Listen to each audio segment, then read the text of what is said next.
In a year that has been so improbable, the impossible has happened. A shot on Elo. Good! The Bulls win! You know what time it is. The most amazing, sensational, dramatic. Oh, blocked by James! LeBron James with the rejection. Holy cow! Oh my God! I don't believe it! It just continues!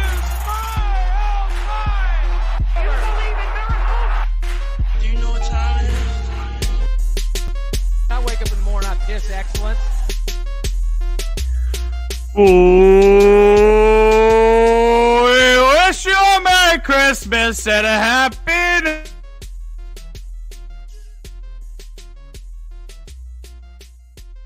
Wow. Incredible. Mitch has broke the stream. Mitch has broke the Christmas stream. This is an incredible moment. I can't believe this is happening. Welcome on in. It's good to be here. We'll get Mitch back on here in just a second. But a Merry Christmas. It's a Christmas-themed sports hour. We got him back. Yeah. Mitch, the Christmas stream is so good that within 10 seconds, the intro, you broke it. I love it, man. Incredible stuff. It's just too much fire coming in. There's just too much fire. And as you can see, if you're watching the live stream, all the lights in the background, Mitch, I think you'd probably blew a breaker or something because you got a lot of plugs back there, a lot of stuff going on. I was going for like the Clark Griswold thing where I was just going to put the whole neighborhood out. And yeah, lots of Christmas. About what it looks like. We're in the same room, technically. So yes, you know. Yes. Yeah, we are. I should intro this a little better. We're doing this episode 153, the Christmas special. It's December 20th. It's a Tuesday. We're live on the YouTube. We're live on the Twitter. If you're watching, welcome. We see you. Thanks for joining. If you're listening live on your podcast feed the next day, not live, you're live with us in our hearts. But if you're listening later, hello, you're missing out because Mitch and I have these. We're in this beautiful, well-decorated room together, obviously, because clearly this is the same room behind us. So yeah, I mean, of course we are. We're clearly together here for this Christmas special, episode 153, and it seemed fitting, Mitch, this time of year before the holiday season, as we'll take a little bit of a longer hiatus here that we do a little Christmas special, have some fun today before the Christmas weekend, and a regular podcast full of great content, but all Christmas themed. You know, we're gonna try to have some fun with it, as you can tell. Oh yeah, we're gonna have a blast with it. It should be a ton of fun. I'm sitting here at my desk. I got all the Christmas cards that have been coming in, and from loved ones. I love to get to see the pictures that everyone took to put those Christmas cards together. Yes, and yeah, we're gonna have a blast. We're gonna have. I love it. I love it. The Christmas. This is the first Christmas episode we've ever done on the Sports Hour, so that's pretty fun. We've done Christmas-esque things in the past, but we haven't done like a Christmas episode. So yes, so first of its kind here, and it feels good, feels right. We love Christmas really here, right? Oh, I mean, we're big fans. It's the best time of the year. As you can tell, Mitch, show the people, if you're watching the stream, show the people the sweater. Because you got a little, we both got Christmas themed sweaters, but show them here. Twas the nizzle before Christmizzle and all through the hizzle. That is amazing. Yeah.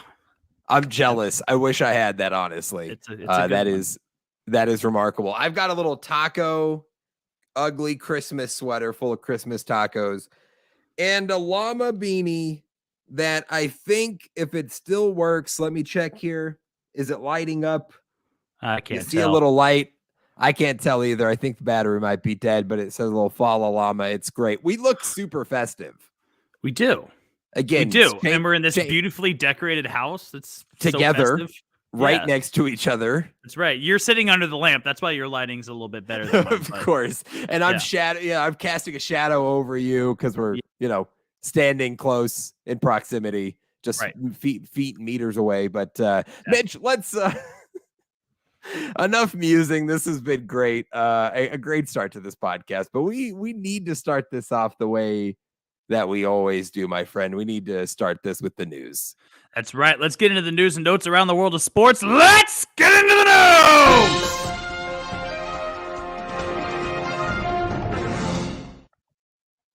All right. No Christmas themed news intro today, you know. Those are tough to come by, I think. I was trying to think of how I was going to do that, and I had nothing. Yeah. You know, not enough creativity there, but that's all right. Mitch, let's start this off with some NBA news, and this was some very big NBA news. Something we've discussed in the last couple months as there was a potential of this happening, but Robert Sarver, the longtime owner of the Phoenix Suns and Phoenix Mercury, the WNBA team, has agreed to sell the franchises to a billionaire mortgage lender and former Michigan State walk-on Matt Ishbia for $4 billion. That is right, an NBA franchise for $4 billion. For context, just 2 years ago in 2020, Ryan Smith bought the Utah Jazz for $1.6 billion. And now, obviously, the Jazz, Phoenix, not quite the same values for franchises, but this marks a huge jump in the value of not only NBA franchises, but sports franchises across the board. I mean, I think every NBA or sports franchise owner who saw this news today just leapt for joy. They just made $1 billion extra because this raises the market in a huge way. This is pretty important news, even if it seems pretty minor. You know, one owner changing, a team changing owners seems insignificant, but this really is going to have a ripple effect across all of sports, I think. Oh, I mean, can you just imagine what, like, they would never sell, I don't think, but like what the Buss family is thinking what the Lakers are worth right now? I mean, what the Celtics are worth, or what the Mavericks I mean, it's got to be, like, right? You know, these bigger Golden State Warriors, Philadelphia 76ers. I mean, they got to all be like jumping for joy knowing that, like, if they're ever in a position to sell, here's where the new bar has been set. So, first of all, we can't just go over this. Good riddance, Robert Sarver. Good riddance. Absolutely. Disgusting acts that he pulled in his own organization, and glad that he's gone, and is not going to be an owner in professional sports anymore. But yeah, this is a pretty shocking sale. Not really because it was sold. We kind of expected this to happen, but the number is absolutely surprising. Yeah, that's the record price that we're talking here. That is what is most important. Matt Ishbia, again, as I mentioned, a billionaire mortgage lender, a former walk-on at Michigan State, played for Tom Izzo. I think he won a national championship in 2000 with the Sparties, but he has been flirting with ownership for a while. Apparently, he's been interested in finding a team, sports franchise, particularly in the NBA, but also in the NFL. And this is sort of worked out to purchase now the Phoenix Suns, and again, I think allow the NBA and all of us to not have Robert Sarver around anymore, which is for the better. Right. And I think, again, my first thought, Mitch, was to Dan Snyder, the owner of the Washington Commanders. My first thought when I saw this news was Dan Snyder probably thinking, shit, I could get $6 billion for an NFL franchise. I mean, it doesn't even have to be a good one. For an NFL franchise, I mean, the number is going to be crazy. So he's thinking, I just made an extra $1 billion today by this NBA deal. It's crazy. So again, the ripple effects here will be pretty major when you talk about valuations. And on top of that, not to dig into this too much, but this gives players in the NBA big negotiating moves for the next CBA. Because now they could point this out and be like, look at how much money you guys are making. Look at how much money you guys are worth here. And you guys got to give us something back here. All right, we can't be doing this. This negotiation has to change if you guys are making this amount of money, which would be fair. So again, major ripple effects for this. It'll be curious to see what those look like. But for now, good news, I think, in the sense, as you mentioned, Robert Sarver no longer going to be an owner of a franchise, which is for the better. He was a toxic person and a toxic owner. And this is a good move, and crazy to see a $4 billion mark for an NBA franchise. Just insane. Nuts. Speaking of big money, Mitch, MLB news, and we love talking these free agency deals. Just got a handful to mention today. A lot of the major players have already found destinations. We've gone over those over the last few weeks, but a few more notable names to mention here. We'll start with the Chicago Cubs. On December 17th, agreed to a deal with shortstop Dansby Swanson, 7 years, $177 million deal for Swanson. On December 16th, Andrew Benintendi agreed to a 5-year, $75 million deal with the Chicago White Sox. And then a big pitcher deal for Carlos Rondon, who agrees to join the New York Yankees on a 6-year, $162 million contract. So talk big money. That's some big money for players. Any reaction to those three deals there? Look, the Rodon deal is nothing surprising to me. The Yankees seem to add a big arm every offseason. Before the hot stove really kicks off and we start to get into winter meetings, they add one big guy, right? And it's like, okay, yep, Rodon's that guy this year. It's your turn to be a Yankee, I guess. The Benintendi deal is, I think, a good one for the White Sox, a good veteran left-handed bat, a young team, tons of talent, has, underperformed kind of our expectations over the last couple of years. We kind of expected them to make that leap with all that young talent. Benintendi would be a great veteran bat, a good addition to that lineup. I think the most intriguing one here is Dansby Swanson, though. Yeah.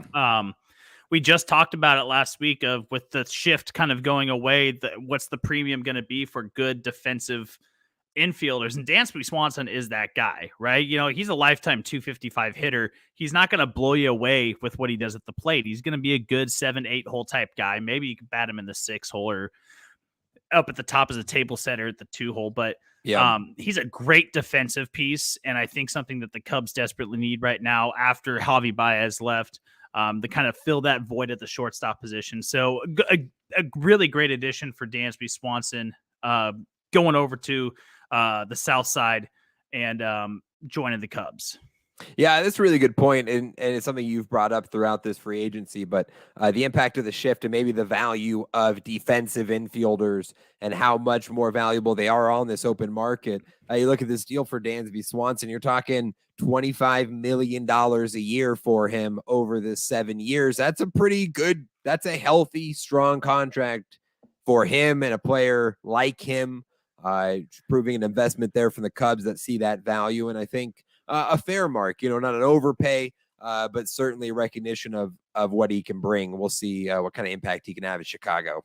Absolutely. And he's a 162 game a year guy. Like he plays every single day. So reliable. That's almost more valuable than anything else, Exactly.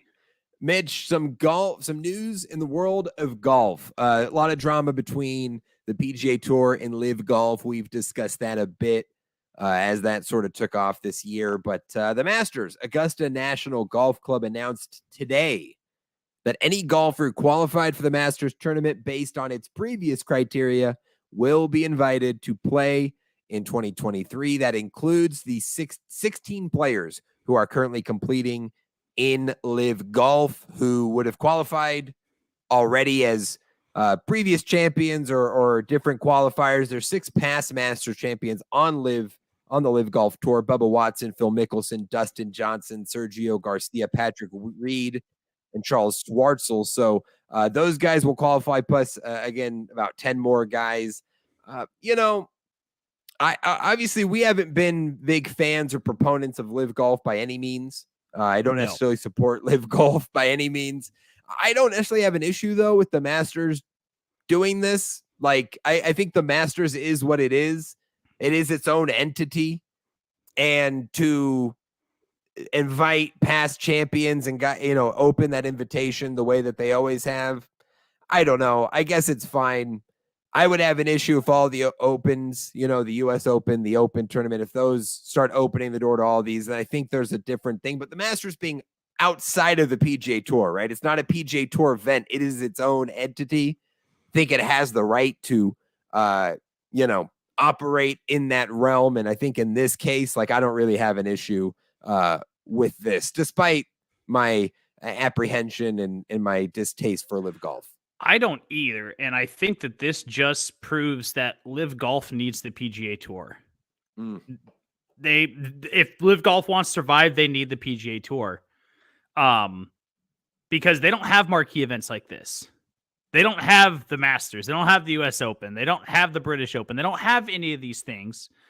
And how are you going to market your best golfers on the tour if you don't have a marquee event that you could sell to everyone or put out there for everyone to watch? You can't do it, and you're never going to be able to compete with the Masters. I'm sorry, you're never going to come up with something as big and marquee as the Masters. So I think that this should be a big eye opener to Live, that they need the PGA Tour to survive. And I think that this is, I'm with you. I have no problem with this because I want to see all the best golfers in the world in one spot. I don't want to see them split up. And this is the only way that Live golfers are going to be able to do that, is that if, the PGA Tour is opening up, and it's kind of a little bit of under the table, kicking the shins going, hey, dude, you still need us if you want to survive. So I love this move by the PGA, just letting all those guys come back if they qualify for it. Yeah.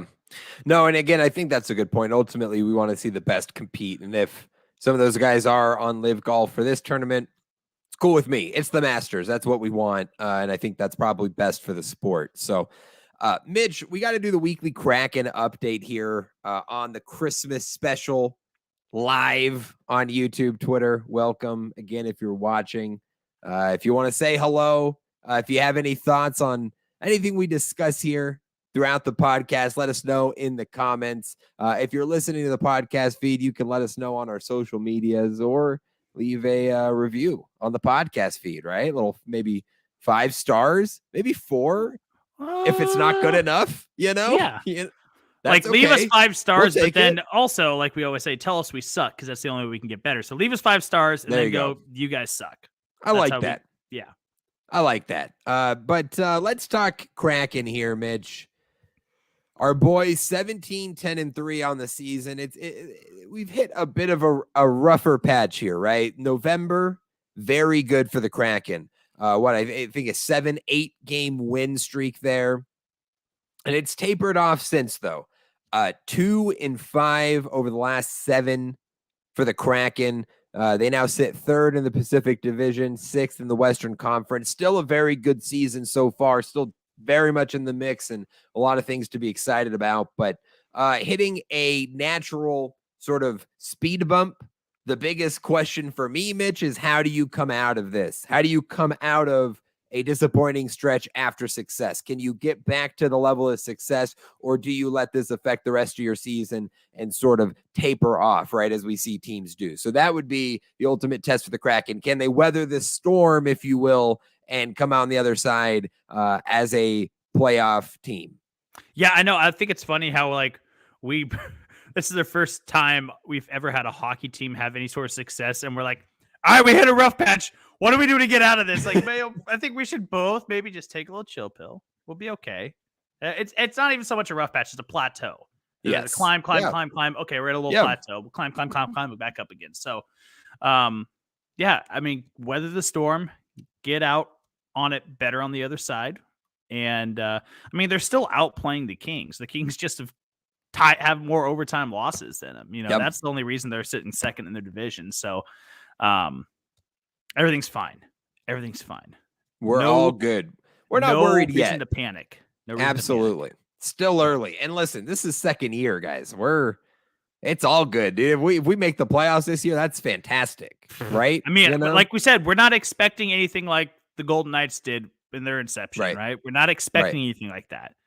But if we can get in our second year, maybe some of these free agents that are going to be coming around at the end of this year are going to turn their head and go, hey, maybe Seattle's somewhere I want to go. Seattle's a great city, great place to live. Yeah. I've always and loved maybe Disney we'd have to, make our way up there for a playoff game. How about that? The atmosphere at Climate Pledge Arena. I mean, I can think you we imagine? might have to. Yeah. Oh my God. What an atmosphere. I'll dress up as a Kraken. I'll do it. You going with tentacles and everything. Oh, let's go. We could both be. We'd have to both be the costume. Like, you know how it's like two people combined to be the Kraken. Like, you're some legs on the other part of the legs. Walking through the concourse. Uncomfortable to sit in. Like, we'd both have to go to the bathroom at the same time. Never mind. That's a bad idea. Yeah. Never mind. We'll figure it out, though. I'm glad we talked that through, though, because now I'm seeing logistically, that's just not the call. Yeah, that's just not the way to go. No, hell no.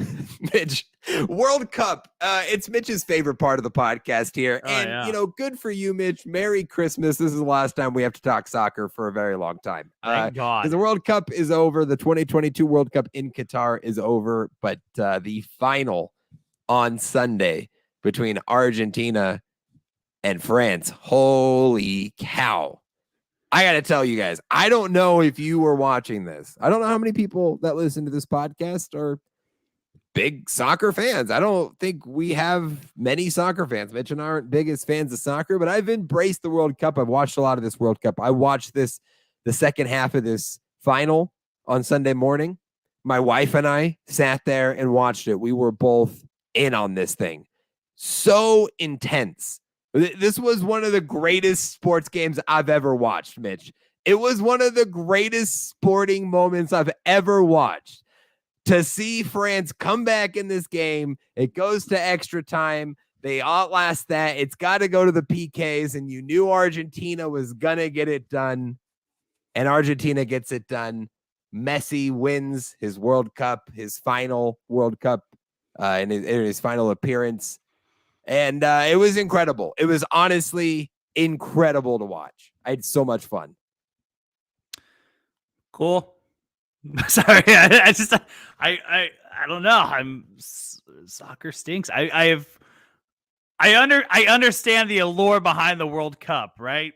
International competition. I get it. I'm actually a big Mbappe guy now. Mbappe is incredible, man. I'm a big Mbappe guy. But yeah, I just can't get behind soccer, man. I just can't. I mean, I'm glad you had a great time. I'm glad everyone else had a great time with it, but I can't do it. I'm so excited about this, Mitch, because I cannot wait now for the World Cup in 2026 when it's hosted here in the United States. And I'm glad I got excited about that because it'll be more fun when it's, on our own turf and we're hosting it that time around. I think it'll mean a little more to be host of the World Cup. A little fun. So, it was a good time. What, I will try soccer again in 4 years. In 4 years. I'll try it again in 4 years. All right. Well, I appreciate that. Your willingness, your openness. It's great. But shout out Messi, the GOAT, with this victory, an incredible performance by him. And officially, for all you Spanish speakers out there, Argentina winning the World Cup means that we all must pronounce the double L no longer as a ya. It's no longer me llamo. It's me llamo, because that's how they say it in Argentina. So for the Argentines, it's Mitch-Mo Dallen. Llevo los groceries to the store. That's what we do. It's got to be the sh now. So that's the rules. I don't make them for 4 years. That's how it goes. So no, I'm sorry. I can't get behind that either. I can't. I'm staying in solitude with all the other Spanish speakers out there that don't do the weird ass shh sound on the double L. It's the worst. It's the worst. But they did win the World Cup. Stand on my ground on that one. I'm firm on that. I will not flex. Mitch, we're gonna move past your least favorite part of the podcast into a much better part of the podcast. We got to go to the campus tour. And because it's the Christmas special, as you can see as you're watching, Mitch and I are clearly right next to each other. I'm reaching out and touching him right now. Oh, yeah, right there. As you can, we're actually doing this. Oh my God. We're clearly not capable of this. We're reaching the other ways, but we're clearly right next to each other. Because we're so focused on the camera, we don't really. Exactly. Yeah. Exactly. And I can see you out of my peripherals. Obviously, since we're right next to each other. But it's time for the campus tour. And since it's the Christmas edition, it's Christmas break. It's a Christmas break edition of the campus tour. And as you know, Christmas break on a college campus means no one's around. Everyone went home for the holidays. It's just Mitch and I. We're hanging out. We're the only ones on campus. Yeah, we're just hanging out here because no one is here for Christmas break. But we do got a few things to discuss in the campus tour. A little transfer portal reaction. Not a ton of news in the transfer portal, but we will have a ton of news the next time that we talk here on the podcast, Mitch, because the first domino has fallen in the quarterback race, right? A lot of transfer quarterbacks, a lot of bigger names out there, and we discussed them all 2 weeks ago, and then just visits, talks, people, nobody made a move. And it kind of felt like once one person went, you would see a domino effect and everyone would follow suit. Well, the first name is Devin Leary, and Devin Leary's not going where I had suspected that he would go, which was Notre Dame. It's something we discussed here. He's following in the footsteps of Will Levis and replacing him at Kentucky. So Devin Leary headed from NC State to Kentucky in a big move for the Wildcats to acquire arguably the best transfer quarterback on the market. You know, I think you can make an argument for a couple guys, but he is definitely up there. So a huge move for Kentucky. And again, Mitch, with this move, I think now you'll see Florida, Notre Dame, UCLA, some of these others, Oklahoma State, some of these names that were in the mix. Now you're going to see some dominoes start to fall. I would not be surprised that tomorrow on the 21st or 22nd, we saw, half of these guys announce where they're going to end up as we sort of see this all play out. Yeah, and I get the Devin Leary thing, though, too. Like, you just saw the success that Will Levis had there. They're starting to build a culture and a program that people can get behind. And so I totally get the Devin Leary thing going to Kentucky. It's an exciting place to go. Things look up. Maybe the year didn't finish out the way that Kentucky wanted it to, but things look like they're trending in the right direction. And Jordan, by the way, see your comment. Thank you. Our house does look great. Our house looks really great. Obviously, as you can tell, Jordan, we're in the same room. We're right next to each other because the backgrounds are the same. So we're clearly, hand in hand here recording the podcast. Yes. You can't really see my hand, good friend. But yeah. So I appreciate the comment there. Thanks. Thanks, buddy. It is looking good. But yeah, so that's the first domino. And you're right, Mitch. Kentucky, one of the biggest appeals for Kentucky is that they run a pro style offense. And a lot of colleges don't run pro style schemes. And so there is issues for guys making that leap to the NFL and getting legitimate good feedback from NFL teams that are like, we can't see what we need to see from you because you don't do the things we need you to do.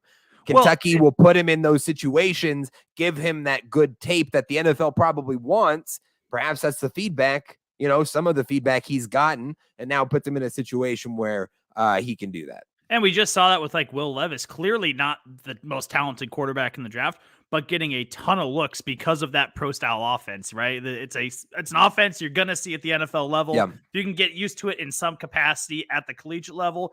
Maybe Devin Leary's looking at that and going, well, hey, maybe I can get some extra looks if I go into a system that utilizes that pro style offense. So yes.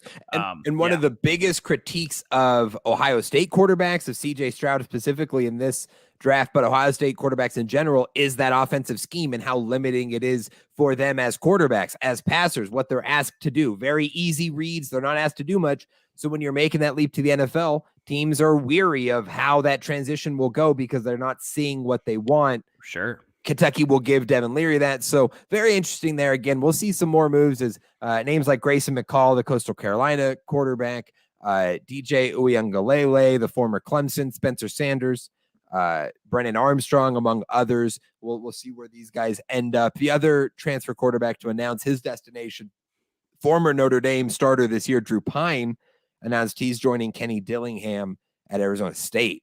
So some big moves made by Dillingham in his first month on the job here as the new head coach at Arizona State. Already brought in a number of transfers and talents, and I thought that was a pretty good pickup for him. Yeah, I mean, I get it, right? It's the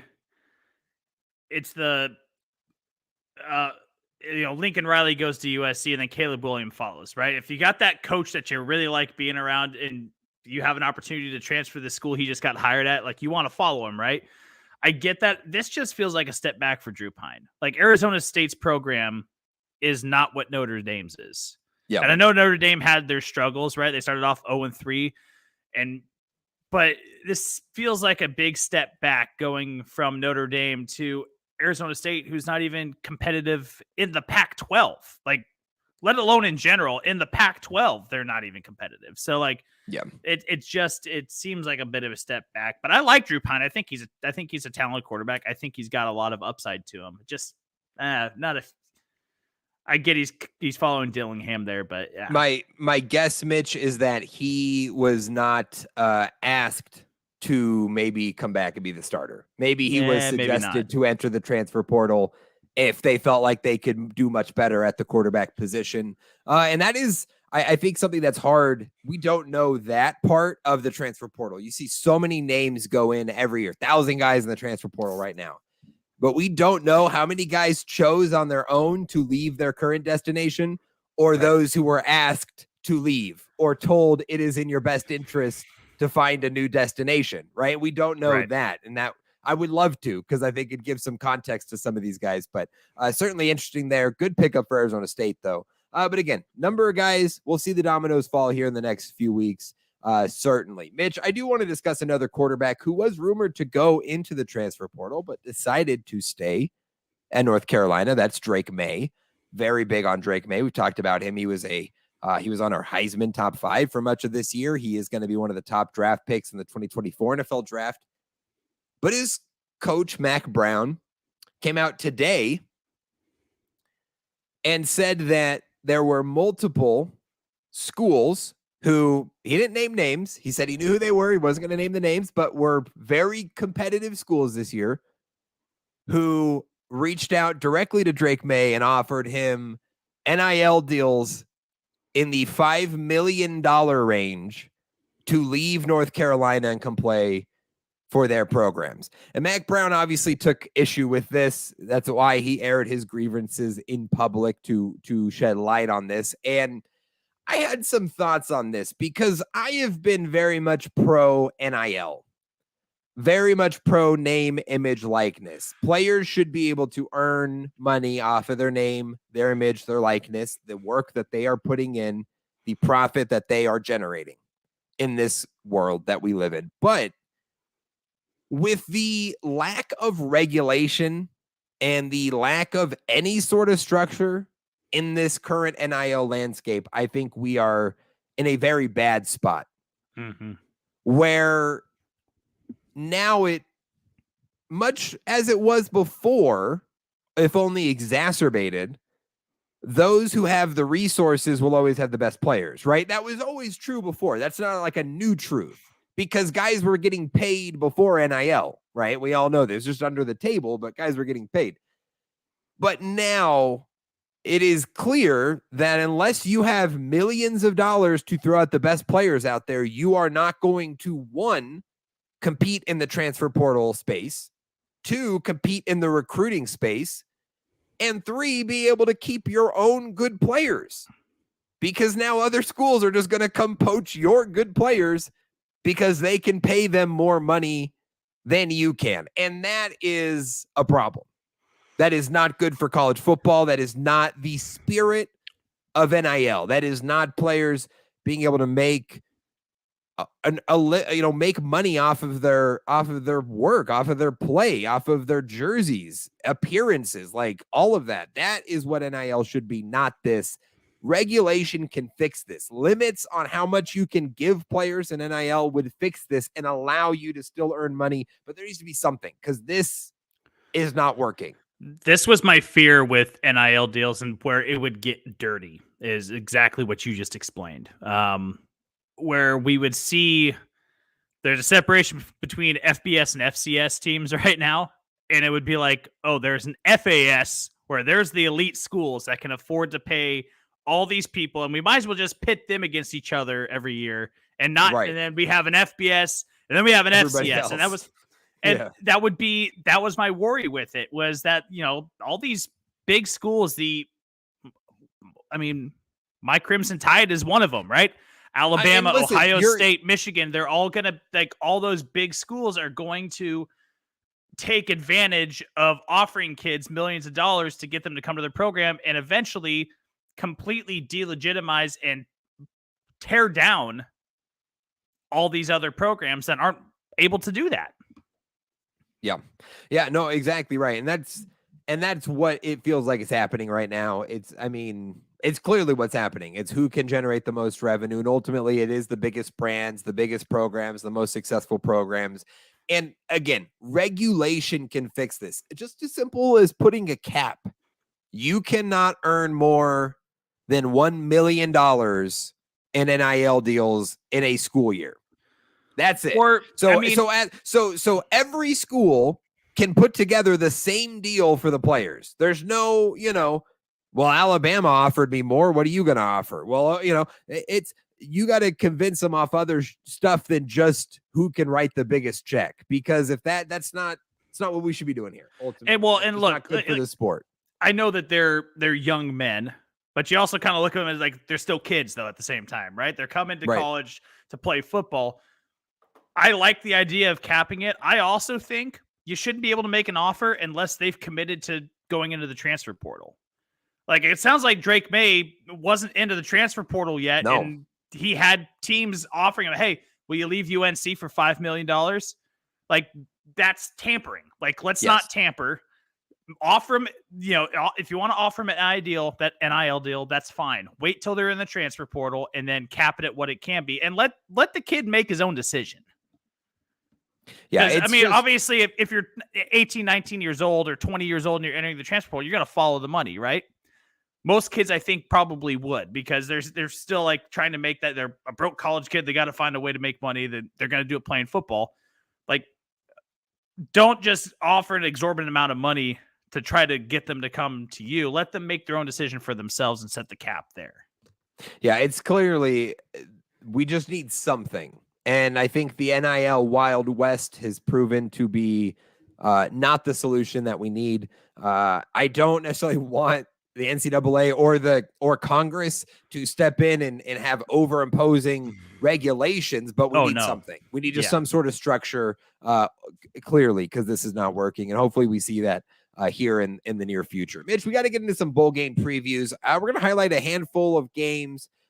We're not going to have a podcast till probably the 29th of December. That's a Friday. So next Friday, you can probably just pencil it in your calendar to hear from us next. So as we look over that next week or so of games, we wanted to highlight a few bowl games that you may want to be watching over your holidays, starting with tomorrow, a game between a couple of group of 5 teams, the R&L Carriers New Orleans Bowl, Mitch. Western Kentucky and South Alabama. This is a good one, Mitch. Western Kentucky, a very solid team in Conference USA. Very solid team as they have been for a number of years there. But South Alabama, very big surprise, 10 wins this year, and they're looking for their first bowl win in their school history. So a lot at stake here for South Alabama. Western Kentucky has Austin Reed back, right? Their quarterback. He did enter the transfer portal, announced he was coming back for another year. So they got the quarterback back, and this should be a pretty good matchup. It should be. Before we get into this game, I just want to say I'm not a fan of Jimmy Kimmel, but fuck that guy for having a bowl in the game named after him. The Jimmy Kimmel LA Bowl. What a self-absorbed asshole. Are you kidding me? And then he's up in the booth with the Guillermo, little guy, and they're talking, and he's having a good time. Like, wow, this is my bowl game. Like, screw you, dude. Get out of here. I think they should not let Jimmy Kimmel sponsor bowl games anymore. But anyway, sorry, I had to get that off my chest. The other Jimmys are fine, but Jimmy Kimmel, you're not. Jimmy Fallon's so much more likable than Jimmy Kimmel. Jimmy Kimmel that's a punchable face, which, by the way, we need another edition of the punchable faces. We should have had a Christmas punchable faces. Actually, that'd get dangerous. Oh yeah, you put Rudolph or Frosty the Snowman on that list, you might get some people. Oh, they're not. You might get canceled. They got kissable faces. Give them a kiss. There you go. Yeah, that's. But no, this should be a great game. Western Kentucky, notorious for high-powered offense, right? Mm-hmm. This is a South Alabama team that's actually had a really good defense throughout the entirety of the year, 19.4 points a game given up. Right now, Western Kentucky sitting as the dog, +4, money line at +158. We're talking betting here. Give me Western Kentucky. I like them at +4, either in a tight game where they cover that, right? They lose by 3, or just a win outright. So I think Western Kentucky's a pretty safe bet here. Okay. In a matchup like this. But yeah, this should be a fun one. This should be really fun. I will be rolling with South Alabama on this one. USA, baby. Let's go. That is, yeah. The University of South Alabama. That's what it is. USA, baby. Mitch, next game, Thursday. You talk about high-powered offense. This game is the opposite. Baylor and Air Force. Big 12 versus Mountain West. And a couple teams that are all about the run game, line of scrimmage. Obviously, the option game with Air Force is very much what they do. But this Baylor offense, led by Jeff Grimes, the offensive coordinator, it's run game first. It's violence at the line of scrimmage. This is a battle of the big uglies up front, and this is a really fun one. Much kind of maybe the opposite of what you might see in South Alabama, Western Kentucky a bit. This is going to be a bruising, tough matchup, which I think is pretty good. I think this will be a pretty competitive game. You know what? If you want to see some bruising action, the action will be in the trenches this week in Baylor and Air Force. That's where the really good stuff's going to happen, is right on the line of scrimmage.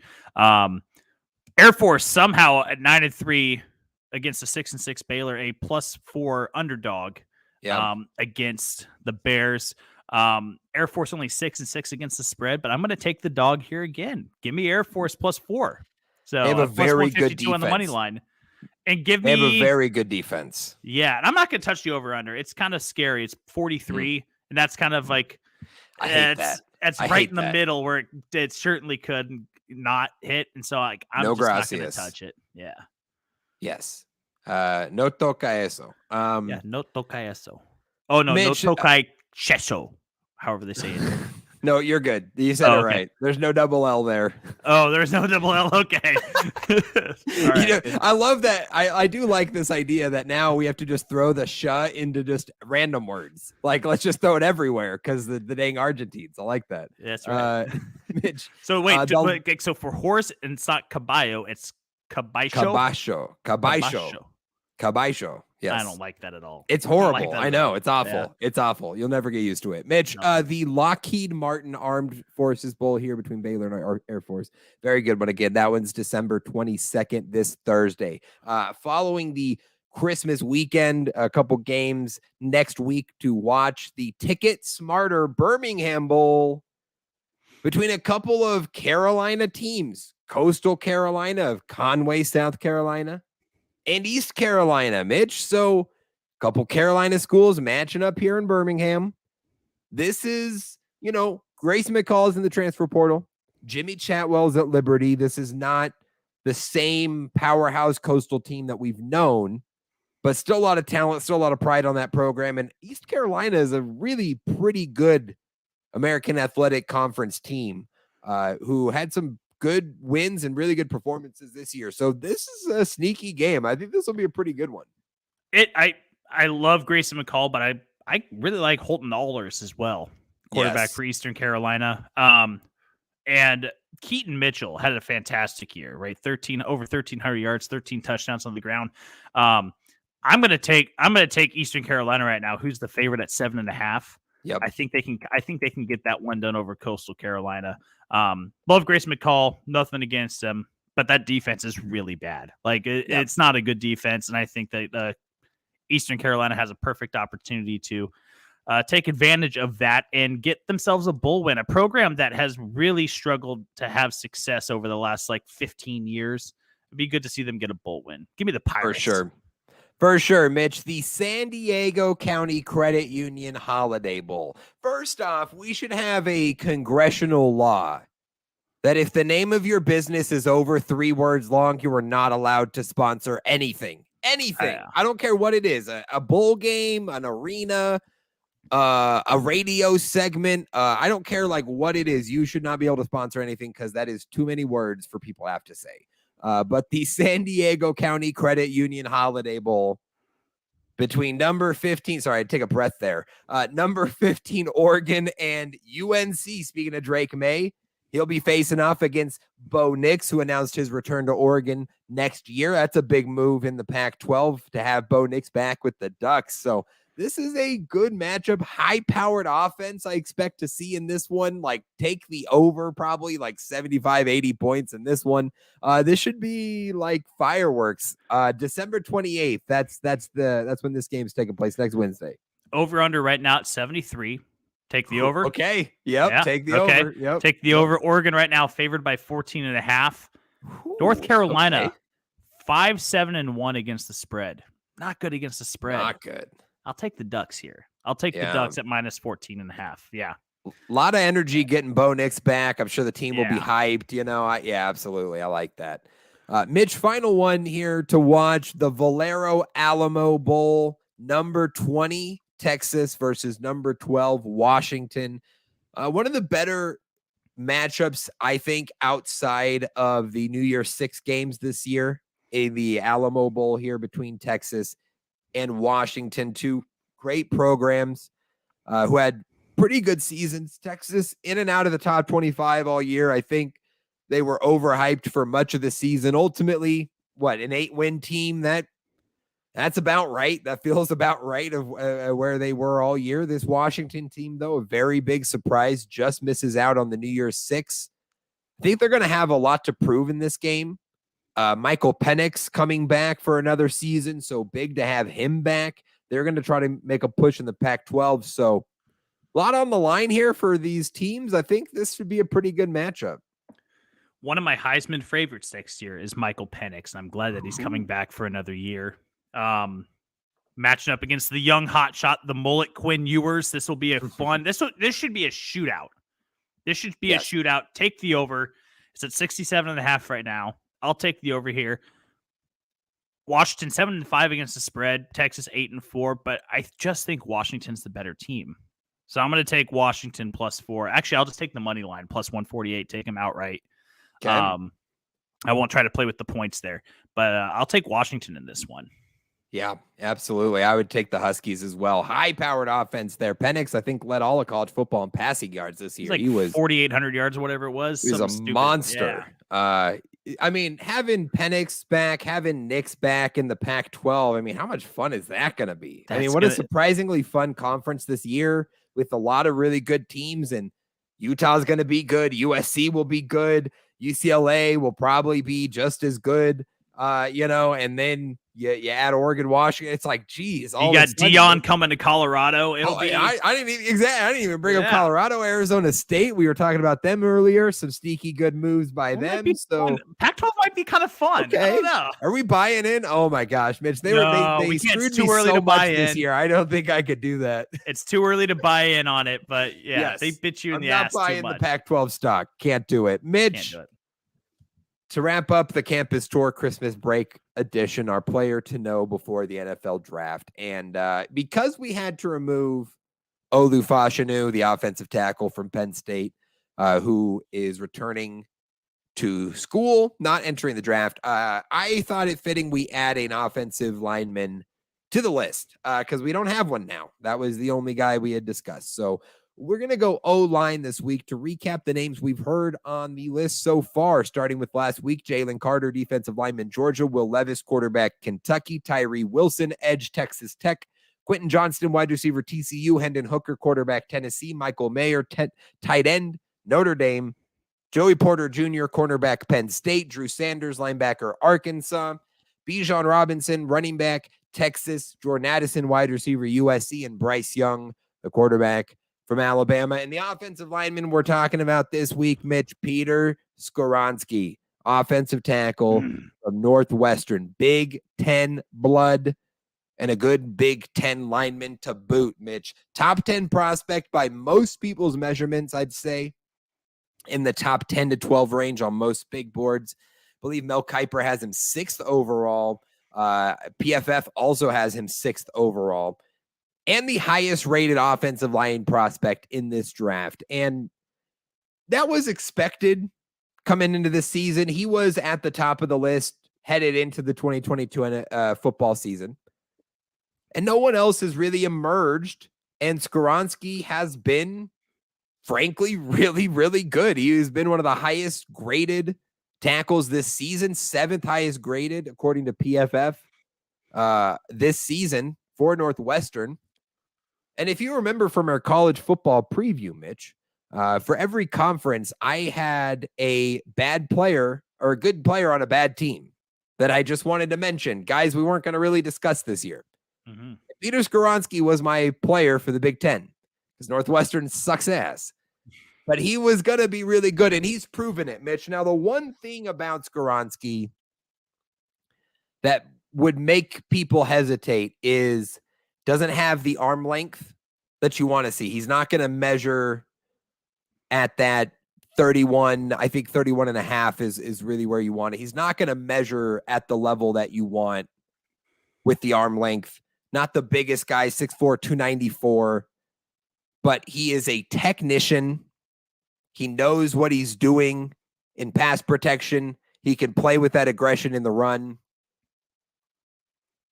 And ultimately, I think the success of Rashawn Slater for the Los Angeles Chargers is going to allow Skoronski to be a high draft pick because Rashawn Slater had short arms, didn't have all the measurables for a tackle, but played it so well with such technique that you bought in to his ability to do that. And he was an all-pro as a rookie, right? He was that good as a rookie, Rashawn Slater. So you're banking that Skoronski can have a similar path, that the physical downside isn't going to be a detriment to his career. He could be that great player without those measurables. And that'll be the biggest question about Skoronski. So he's not going to be a top 5 pick because of that, right? We see tackles go high typically. He's not going to be a top 5 pick. I think he'll still go in the top 10 because of the way that position group sort of plays out. He's the top guy. So if you need a tackle, you're going to want to try to grab him, I think. We'll see how it plays out, but I would feel pretty strongly now that he goes top 10. He's the first tackle off the board for sure. And I think he's just a solid starter all around. Like, I think you're going to just plug him in and feel very happy. He may not ever be a superstar, but you're going to get a great player out of Skoronski. So that's our player to know before the NFL draft this week. Peter Skoronski, offensive tackle from Northwestern. Yeah, number 6 on Mel Kiper's board, number 8 consensus ranking on ESPN Draft Experts boards.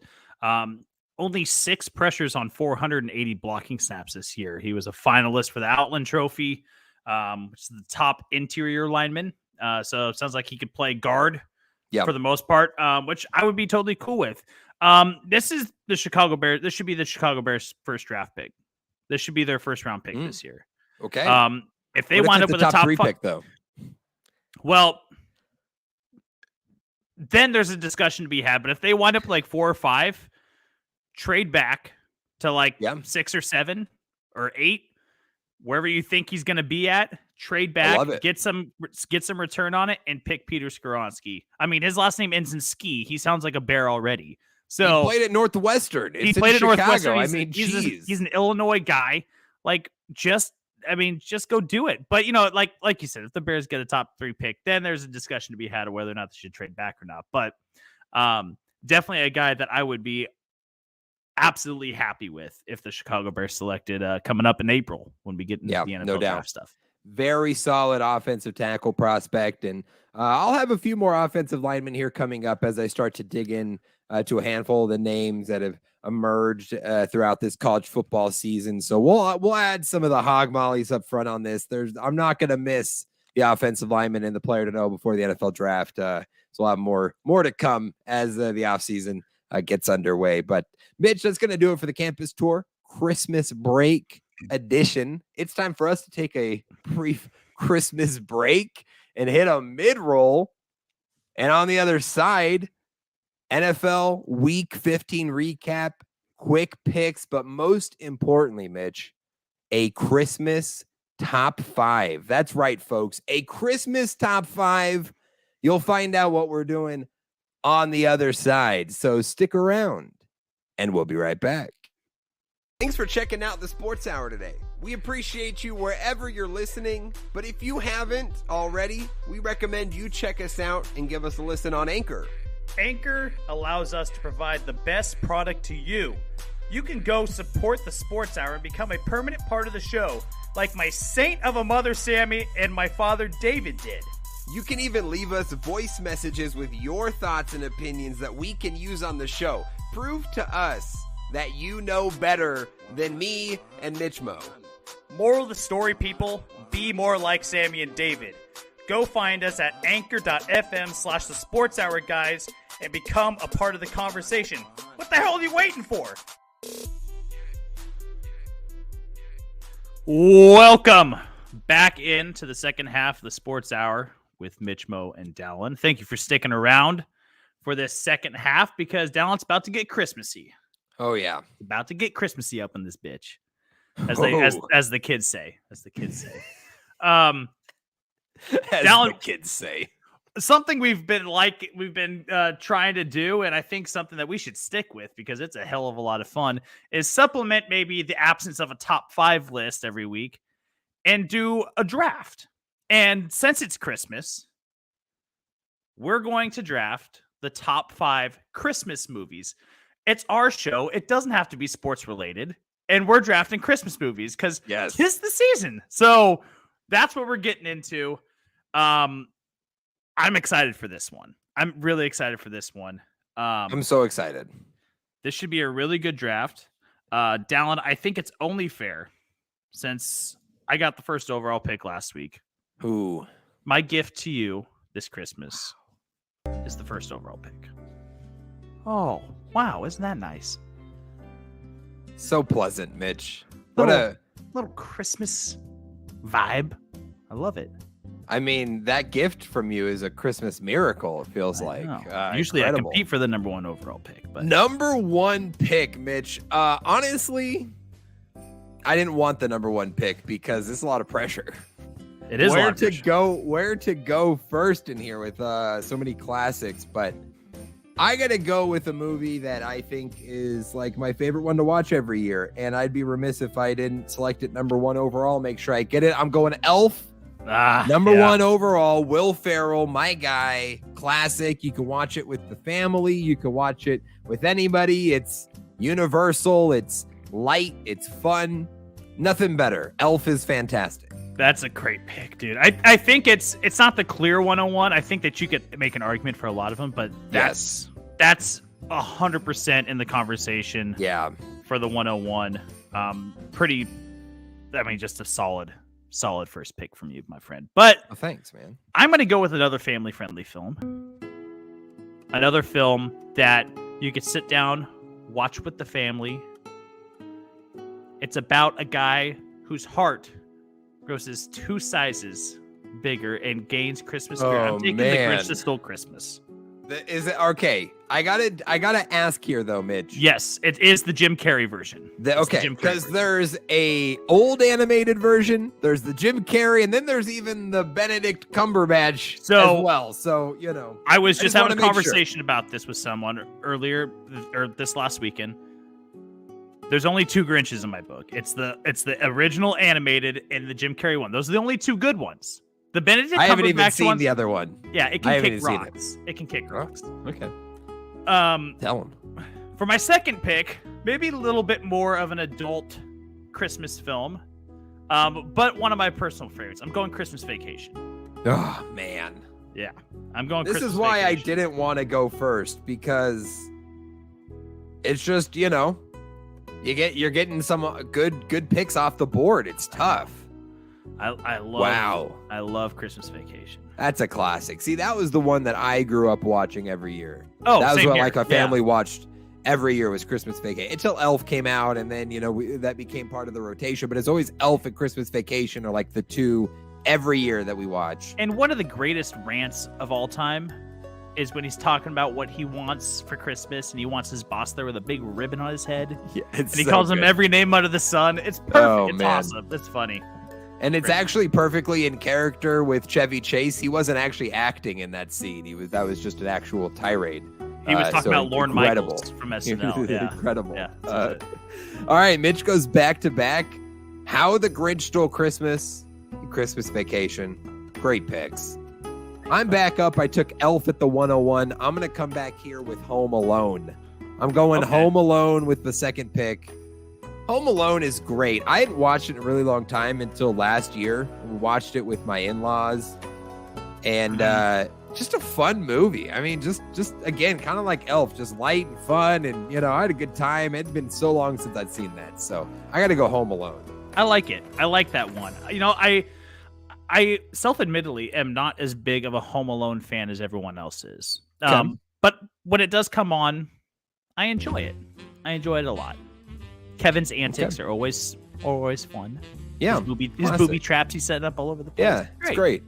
Maybe it's not an every year one, but it should be in the rotation. It should be. Yes. Absolutely. Okay, I got a tough call here, Mitch, as we come back around.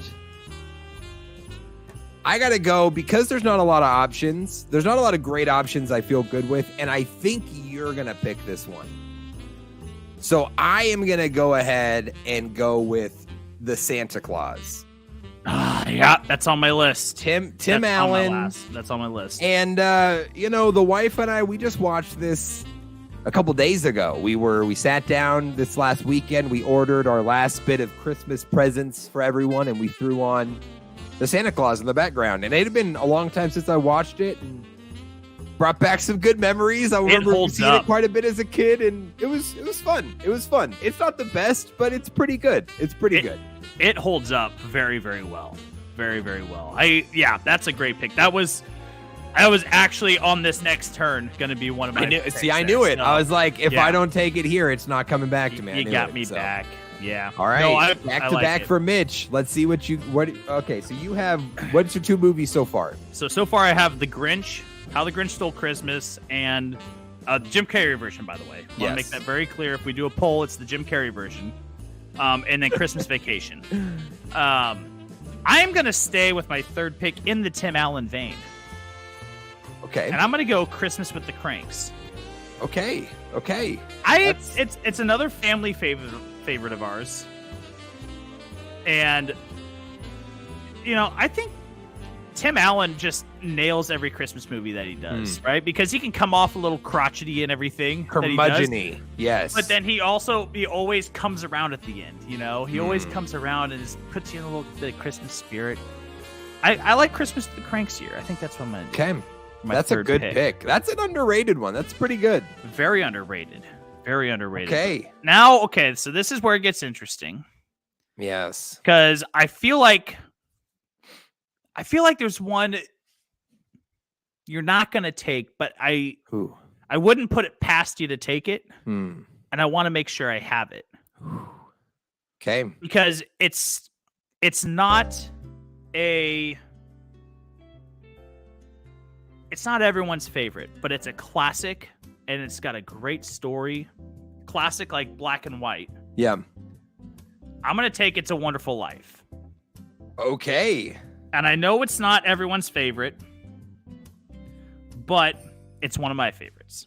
Jimmy Stewart in it is fantastic. And I know my grandmother will appreciate that pick too, because it's right up her wheelhouse. So, Mitch, you are such an old spirit at heart. I love you. I don't put it past you for putting a black and white film on this list. So it's a great film. It's a great film. It's a great pick for Christmas. You did nothing wrong. Every time a bell rings, an angel gets its wings, Dallen. Yes, that is what they say in that movie. That's right. So, Mitch, I love that. Back to me. My final two picks. So far, I've got Elf, Home Alone, and the Santa Claus top 5 Christmas movies. My next pick here. This one's easy. I'm so glad I got this one. I thought I could wait. This is a Dallen favorite. I recognize this is not a great Christmas movie. I recognize most people probably watched it once and never thought about it ever again. But Jingle All the Way. Oh, damn it. That was going to be my fifth pick. Jingle All the Way is so good because Arnold Schwarzenegger is so bad. He's good. He's so like Arnold Schwarzenegger. It's great. It's exactly what you want. You have to look past any you're not going to get what you think out of it. Just enjoy Arnold Schwarzenegger trying to do a Christmas movie. It's fun. And Turbo Man. Come on. Yeah. I have to get the Turbo Man now. Yeah, I have to get it to Tommy. You have to. Yeah, damn, dude. It's That's a great. good one. Damn it. It's so good. I wanted that one. Oh, I'm so glad I got that. Because Give me the Turbo Man now. That's what I was debating between the Santa Claus there. Because I was like, I don't know what will get back to me. And I was debating between those two. So I'm so glad I got Jingle All the Way in there. My final one here, though, Mitch, I've got one more. And this one's easy. I'm going to go Die Hard. That's not a Christmas movie. Die Hard is That's a not a Christmas movie. And it's number 5. And I'm only basically doing it to make you mad. That's and not a Christmas movie, damn it. Don't want to accept it as a Christmas movie. No, it just happens to take place at Christmas. It has nothing to do with Christmas. I feel the Christmas spirit when I watch that movie, and I won't let anyone tell me otherwise. I won't. Die Hard, number 5. No, that's a lame pick, dude. That's not number 5. You're pandering. When we make I'm not. You're calling me pandering, and you put "It's a Wonderful Life." You're pandering to all those above 60, Mitch. We don't have much listeners over 60, Dallen. It's not pandering. You're pandering with Die Hard. You Momo. What are you talking about? You know what? Just for that, I saved this music for you. By the way, okay, so we were talking about this before in our prep. I'm not a fan of Christmas music. I think most of it's overrated. And I jokingly discussed how we need Christmas EDM. And Mitch, this is what I found for you. So as you make your final pick, here's your background music. Number 5, Mitch, let's hear it. I think Christmas music. And Die Hard's not a Christmas movie. Get that through your head, will ya? You feel Great this? movie, not a Christmas movie. Wait for the drop. You suck so bad. This is Christmas EDM. How we feeling? Yeah. I'm ready to pop a Molly and celebrate baby Jesus. Let's go. Okay, I'll turn it down a little. No, you know what? I'm going with another classic. I'm gonna stay on brand. Okay. I'm gonna stay on brand. I'm going to Charlie Brown Christmas. Ooh, I thought you were gonna go Christmas. Neither of us chose a Christmas story. Did we do something wrong? Okay, so look, it was one that we watched as a family a lot. I don't think it's that good. It's not that good. It's not that good. I mean, it's not. It's like not. you watch it because it's nostalgic. I don't watch it because I think it's a good movie. But now, I watch Jingle it All every the Way. year. I watch because it's a good movie. Jingle All the Way is fantastic. It's probably steal the draft right there. But like I cannot get behind a Christmas Story. No, we didn't do anything wrong here. Yeah. We can put it on honorable mentions, but it's not getting in. It's not getting in. I wasn't going to pick it. I just realistically wasn't going to pick it, you know? Unless I just ran out of options. Yeah, I mean, we would have to go a while before you ran out of options. I'd have put Krampus before I put A Christmas Story. Dead ass. Krampus Dead sucked. ass. Krampus sucked. Krampus really sucked. Okay, all right, Mitch. Real quick, before we give our list one more time for the people, any honorable mentions as we discuss in a few of these? Any other Christmas movies you were hotly debating in your top 5 here? Yeah, The Polar Express. Polar Express, Miracle on 34th Street. Okay. There's just so many. Really? Yeah. 8 Crazy Nights I considered. Oh, yeah, that's a good one. That's a really good Adam one. Sandler. Good animated one, yeah. Mm-hmm. He's Yeah. got one of my favorite animated characters of all time is the basketball ref. That's a technical foul. Like, I love that guy. It's a great movie. I did, in the spirit of not Christmas movies, though this one actually is about Christmas in a ways. I did consider a Nightmare Before Christmas. Oh, that was one I thought of. Yeah, but that one's hard because it feels like Halloween and Christmas. It's hard to because it's kind of both. It's a good one to watch like November. It's a good in between because it is kind of both. That's a good November one. Yeah, when you're ready for Christmas, but you haven't put the Halloween decorations away yet.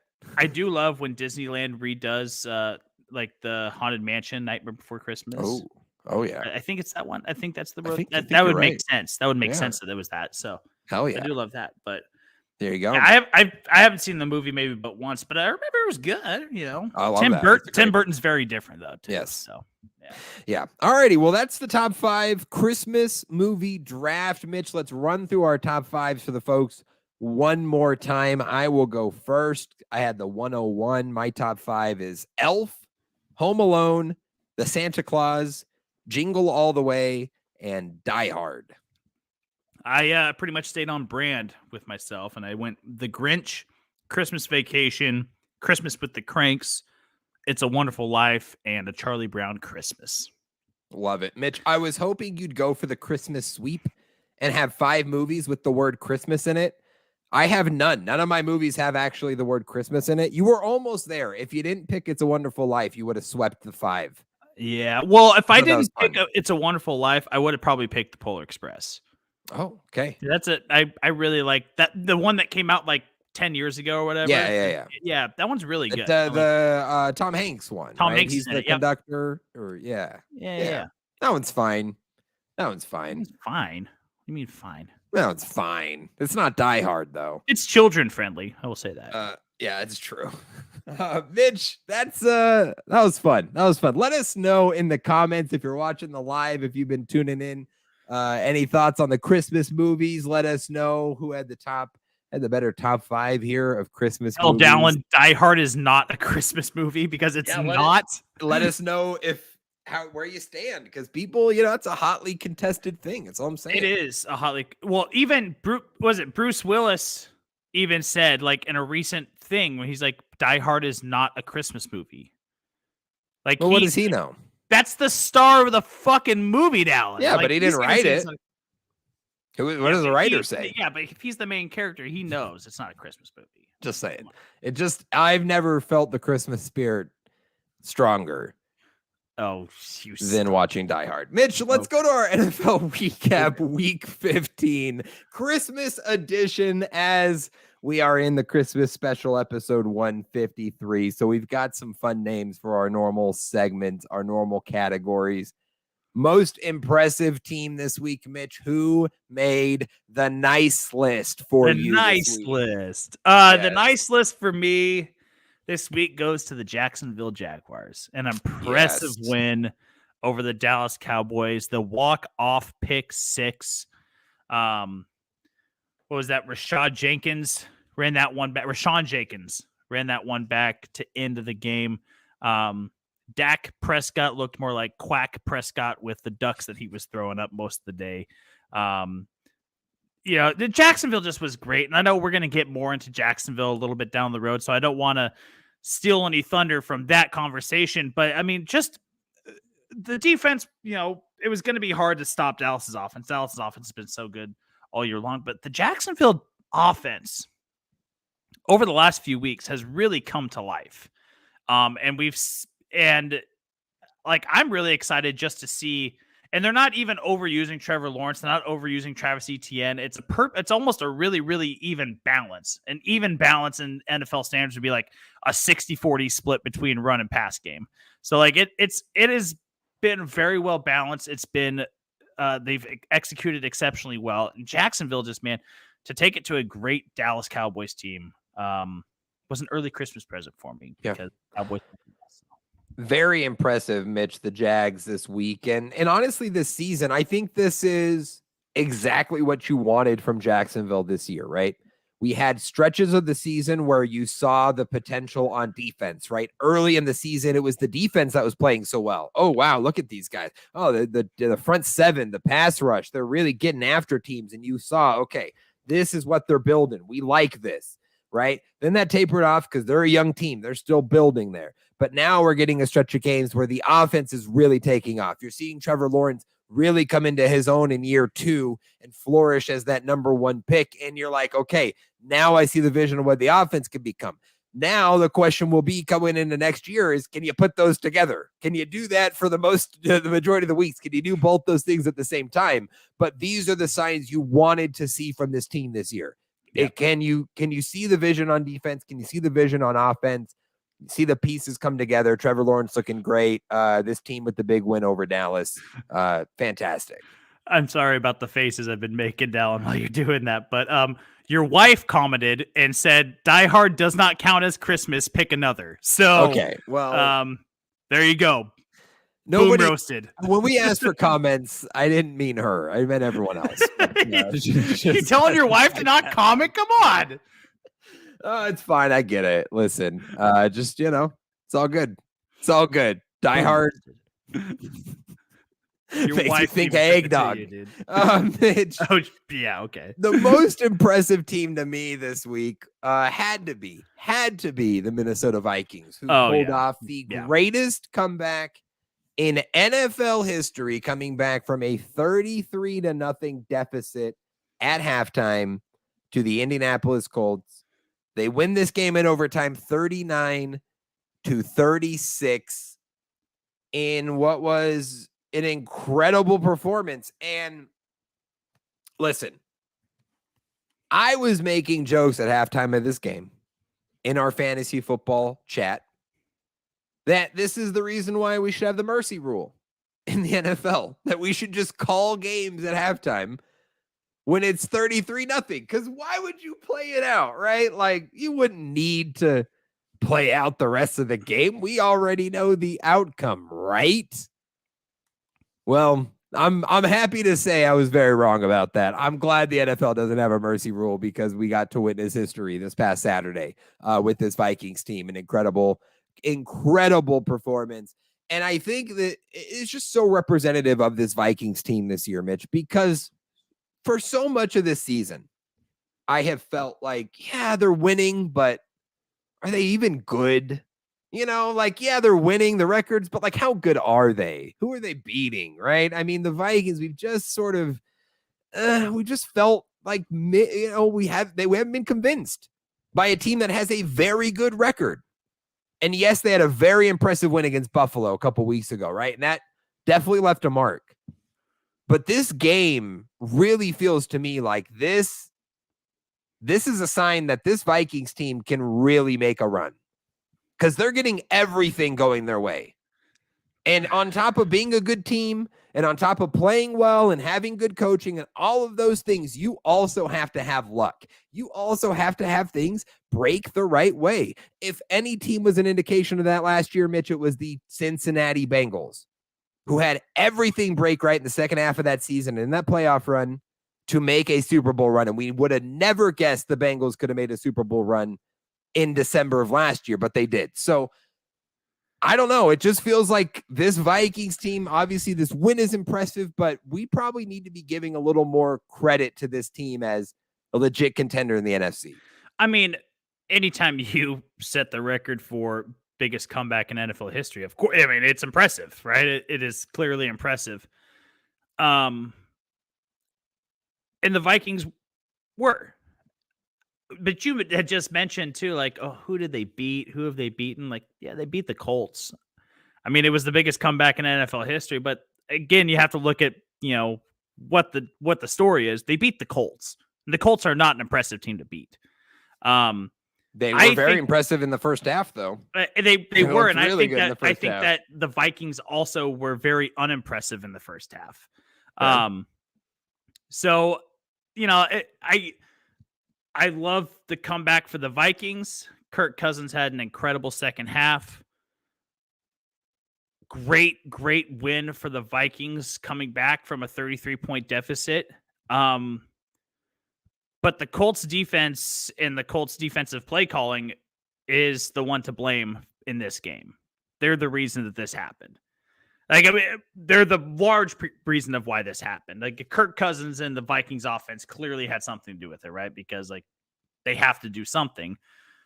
But you look at the numbers, you look at the metrics, the expected point summary, you look at the way the scoring broke down. Like, this was just a complete collapse on the side of the Indianapolis Colts. And while the Vikings, I agree with you, were impressive, I think that's what's equally as impressive was the collapse of the Colts defense. Like, that was equally as impressive as the Vikings turning it on in the second half. Yeah, I think, and it's one thing I think about of that Falcons-Patriots Super Bowl, right? As remarkable as it was to see Brady come back from that deficit, it was also remarkable that a defense that had been playing so well up to that point just stopped, just couldn't get stops, and it takes two to tango in these cases. It takes two to blow a lead. It takes one really good team and one really bad team. So, Yeah. And there's another angle to this too, because in both instances, Matt Ryan was the quarterback, and in both instances, Matt Ryan threw the ball probably more than he should have. Yeah. So like that was the big criticism of that 28-3 lead is like, why aren't you just handing it off to Devonta Freeman? Why aren't you just like letting him eat? He had a huge first half. Let him eat. Keep giving him the football. But chew clock. And the Colts, granted, and they did a similar thing. They did a similar thing on Sunday. So right. Or on Saturday. So fair point. There are so many multiple angles to look into that. We'll probably never the court of public opinion will probably never fully agree on whose fault it was for blowing that lead. But nonetheless, an impressive comeback for the Vikings. Absolutely. Oh, yeah. Incredible. Incredible history made on a Saturday in the NFL. Love to see it. Mitch, our disappointing team, a.k.a. who made the naughty list. I'll go first here, and I'm going to go with the New England Patriots, who had the worst way you can end a game ever. That's why you end up on the naughty list. The game is tied with the Las Vegas Raiders in the fourth quarter, tied at 24. Patriots have the ball. They're trying to make something happen, and they begin some laterals. Rashawn Stevenson gets like 20 yards on a run, pitches it back. Jacoby Myers, the wide receiver, throws it backwards like 20 yards. It was like a pretty good throw for a wide receiver. Like, good arm on him. The problem is he threw it right to the defender, Chandler Jones, who then takes it to the house as time has expired to end the game and earn the win for the Raiders. The Patriots could have just knelt the game out and went to overtime. Like, they didn't have to lose this game. I think that's what's the most incredible thing out of this is nobody had to lose the game at that moment. They could have just gone to overtime. It was in their hands. The game was tied. And yet somehow the Patriots figured out a way to lose this. Incredible. I don't know how they did it. That's, incredible. We had 2 walk-off defensive plays to win a game in the same weekend. Oh, right? yeah. That does not happen often at all. Yeah. Granted, it's not often that it happens once a weekend and we get 2 in one weekend. I don't know how you lose that game. I don't know how you I can understand how you lose the game, but how you just don't kneel it out. Even if they're running the ball, make sure that that Ramondre Stevenson knows. Just cover the ball, do not fumble, do not turn it over, and run the clock. If you're not going to kneel it, make sure that he just doesn't give up the ball in any way, right? Embarrassing loss for the Patriots. Embarrassing for Bill Belichick. This is butt fumble territory for me as far as embarrassing. This is really, really bad. Really bad luck for New England. And for a franchise and a coach who their whole brand is we do things the right way, right? Know your role, do your job. Yeah. Yeah. Like that is their whole brand. And it feels like the last couple of years, like I'm not saying it's because Tom Brady left, but Tom Brady left and all of a sudden the Patriot way, like it's sloppy. It's no longer all buttoned up and tight like it used to be. Right. So, what all that means, I don't know, but it just feels so weird to see the Patriots of all people to be doing this, just because it's been so out of character from what we've known of this franchise. Yeah, no, it's so far out of character. Yeah, craziness. Crazy. Mitch, who made the naughty list for you this week? Mine's not as good as yours, but and clearly not as embarrassing as yours. But mine's the Dallas Cowboys. You're 10-3 going into this matchup. You have an opportunity to close the gap on the Eagles and still keep yourself in the conversation at least for this division title. And you go and you lose to an inferior Jacksonville team. And we talked about how competitive Jacksonville has been in the last few weeks and how they've kind of had this second half surge and pushing themselves forward. They started off hot, right? Beginning of the year, had a huge dip, and then now we're seeing them start to climb back up again. Things are going right. Dallas had a big opportunity to not let that happen and keep themselves in the divisional race, and blew a game against Jacksonville. It was a really Dak Prescott. You look at the numbers: 23 for 30, 256, 3 in the 2 picks. That's not really indicative of how well he actually played. I don't know if he actually played that well. So, it's just it was not a good showing for the Cowboys. And really kind of in my mind with 3 games left, them now 2 games back or 3 games back now, they don't even have a shot at tying here in my mind. It's pretty much the Eagles' division to lose at this point. Yeah, I mean, with a 3-game lead at this point, Eagles definitely in the driver's seat as far as that division lead goes. Cowboys certainly not going to catch them because of this loss. And it is disappointing for a team that was competing there. And then just to lose in the nature of which they lost, it's one thing to lose to a team that has a really good day like Jacksonville, but losing on a defensive interception like that, not a good way to end it for the Cowboys. Mitch, our overreaction of the week, aka, maybe we had a little too much eggnog. We're feeling a little frisky, feeling a little loose. I gotta fire off some takes here. What do you got? What's your overreaction this week? Mine is, and I don't think it's that much of an overreaction anyway. The Lions will be a playoff team. And will be. The Lions are going to win a playoff game. They're going to win a playoff game. Okay. They're going to win the wild card. They're going to get in the divisional round. Okay. There is so much momentum right now behind the Detroit Lions.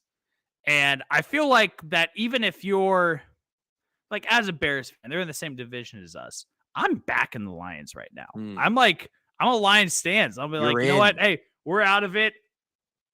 But fuck the Packers, fuck the Vikings. I want to see the Lions do well. Give me the Lions. And there's just so much momentum surrounding this team. They've been playing so well. They're a fun team to watch. I think that they can ride this high. They can keep riding this high. Dan Campbell is proving to be one of the ultimate motivators in the league right now. He seems to get that team going, and the team seems to be behind Dan Campbell. And that's a great combination to have going into must-win situations. And I think the Lions will not only be a playoff team, we're going to see a Lions playoff win for the first time in, wow, I want to say since 94, 93. I have to double check that, but it's been a long time since their last playoff win. This feels like a year that they could do that. Okay. I'm not saying a long run, but they'll be in the conversation. I'm going to say that's not an overreaction. As on the playoff team part, I don't know about the win. It'll certainly depend on who they match up with, though I do think they will have shots because this offense is potent. This offense can put up points. Ben Johnson, the offensive coordinator, is doing a hell of a job this year with those pieces in Detroit. And they don't have bad weapons, but they don't have the best either. So the fact that they're as good as they are with what they have just goes to show how good the offensive play caller is. So yes, they are going to be a feisty team to have to face in that wild card round. Absolutely. I'm all in on the Lions making the playoffs. I'm right there with you, Mitch. I'm sticking in the NFC North with my overreaction. I had a little too much eggnog this week, Mitch, and I'm feeling it. I think Kevin O'Connell will win Coach of the Year. Okay. I know Nick Sirianni and the Eagles are 13-1. I know there have been a lot of great stories this year. Mike McDaniel and the Dolphins certainly have a case. But Kevin O'Connell in his first year turning what was a Vikings franchise in a not a good spot. I don't think anyone expected them to suck this year, but they certainly weren't a team anyone expected to be as good as they are. And for him to, in his first year, really energize this franchise and have the success that they've seen, I think he's going to have a very good case. And the one thing I will say, Nick Sirianni is a second-year coach, and as a first-year coach, he went 9-8. They're going to have a great record this year, but he made the playoffs as a rookie head coach, right? Like he's already had a measure of success, and Coach of the Year oftentimes goes to the most unexpected measure of success, not necessarily even the best record or who performed the best that year. So I think there may be a case at the end of the season for Kevin O'Connell. So that's my overreaction this week. Change my last name to Ben Dixon for a little bit, Dallen, because I'm gonna go in on the Eagles a little bit. I think, Dallen, you didn't have too much eggnog, but I think we need to start like maybe keeping an eye on how much more eggnog you drink, because I think this is a slight overreaction. Yeah, I think that you're riding the high of the comeback, and that's all great and fine and dandy. That's awesome. But Nick Sirianni's coach of the year.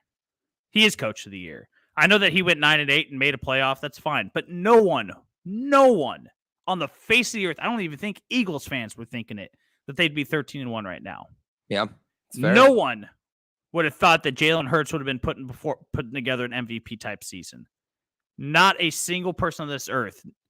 And that just outweighs, for me, what Kevin O'Connell has done in his first year in Minnesota. Great turnaround. Fantastic turnaround. Like we said, team was in a rough spot. We weren't really sure what the direction of the team was going into this season throughout the entire last offseason. Yep. We weren't sure of the direction of the team, and he seems to have put them on the right path. And I think he's going to be in consideration. But I think it's a slight overreaction in the fact that we can't weigh Nick Sirianni's success from the year before and have that be a detriment to him now. Because what they're doing now is completely unexpected from where the Eagles were projected to be at the beginning of this year. So I have to still give it to Nick Sirianni by a pretty wide margin, but there's where the overreaction is, but I can see the argument for Kevin O'Connell. I can. Okay. All right, Mitch, your MVP this week. Well, the MVP is the Rudolph the Red-Nosed Reindeer Memorial Award. Yes. In memorial for the true MVP of Christmas. The true MVP of Christmas, Rudolph the Red-Nosed Reindeer. I mean, he bailed their ass out that one. Right. Exactly. Without him, we ain't getting shit for Christmas. I mean, this guy was a walk-on, dude. He was a walk-on. They wouldn't let him play any reindeer games. He was working overnight shift at Walmart. Dude, he was a walk-on to the crew, and he just showed up MVP. He was the Kurt Warner of reindeer. Oh, okay. All right. Oh. All right. I like that. I like that too. Damn, Mitch. Good job. I'm giving it to Kirk Cousins. Yeah. And I'm gonna, leading that comeback, he had an outstanding second half. Threw for over 400, the 4 touchdowns. This was this is a guy that was missing a hallmark moment. He got his hallmark moment now. Like, he got his moment that people are going to look back on and go, oh yeah, Kirk Cousins. That was he was the quarterback that led the largest comeback in NFL history. And for a guy that's been maybe never a top tier guy, but he has always been consistently good. It's good to see a guy like Kirk Cousins finally get that moment that people are going to look back on and go, yeah, that was Kirk Cousins. He did that. So he's going to get my Rudolph the Red-Nosed Reindeer Memorial Award. I like that, Mitch, because, with the greatest comeback of all time, you're in the history books forever. You're going to always be known as this guy, no matter what you do in your career. And as you said so well, he sort of solidifies his place in history of the NFL with this momentous win. And good for him for that. Great moment for Kirk Cousins. Pop quiz. Who was the other quarterback? Who was the quarterback before him that led the greatest comeback of all time? Oh, a guy who just lost his job earlier this year, Frank Reich, former Colts head coach. To the Colts, former head coach of the Colts, and the Colts just got beat for the biggest. Biggest. So no one's ever going to remember Frank Reich's name now, ever again. He's gone. He's dead. He's dead. That was it. That was all he had going for him. And I lost out on that. So that is a tough break. My MVP this week, I was going to go with Trevor Lawrence, and I will give him a shout out here because he had a great week, as we talked about. But we talked about that game already. I wanted to discuss another game and another player here. And a little shout out to former BYU Cougar Tyler Algier. He is a guy we discussed quite a bit in the draft process. One of those sleepers. Guy thought, man, he's going to find a good role in Atlanta. And it seems like in the second half, he's really come into his own, splitting carries with Cordell Patterson, about 50-50 right now. And then Desmond Ritter's first NFL start, Algier came up big, 17 carries, career high 139 rushing yards, and a touchdown for Algier, averaging 8.2 yards per carry. So great performance by him, his best of his young career. That puts him, Mitch, 743 total rushing yards as a rookie, averaging 5 yards per carry. I believe it's only second to Dameon Pierce among rookies. So, It started off slow as he came into his role, but 3 weeks left, he could be pushing 1,000 yards for the season, and all of a sudden you find yourself a guy who's going to be around that Atlanta backfield for a while. So good to see him really have a good breakout week this week, and I expect more of that from Algier as the season comes to its end. Been a big Algier guy from the start. I think I said he would be the best running back out of that draft class. Yeah. And he didn't go until what, the fifth round, Yep. fourth round. So, yeah, I mean, great week for him. I've always been an Algier guy. He's a great bodied running back, great skill set. Fantastic week for him. Love to see the success for the former Cougar. Yes, Mitch, the Big L, aka the lump of coal. Who gets the lump of coal this week? I'll let you go first here, my friend.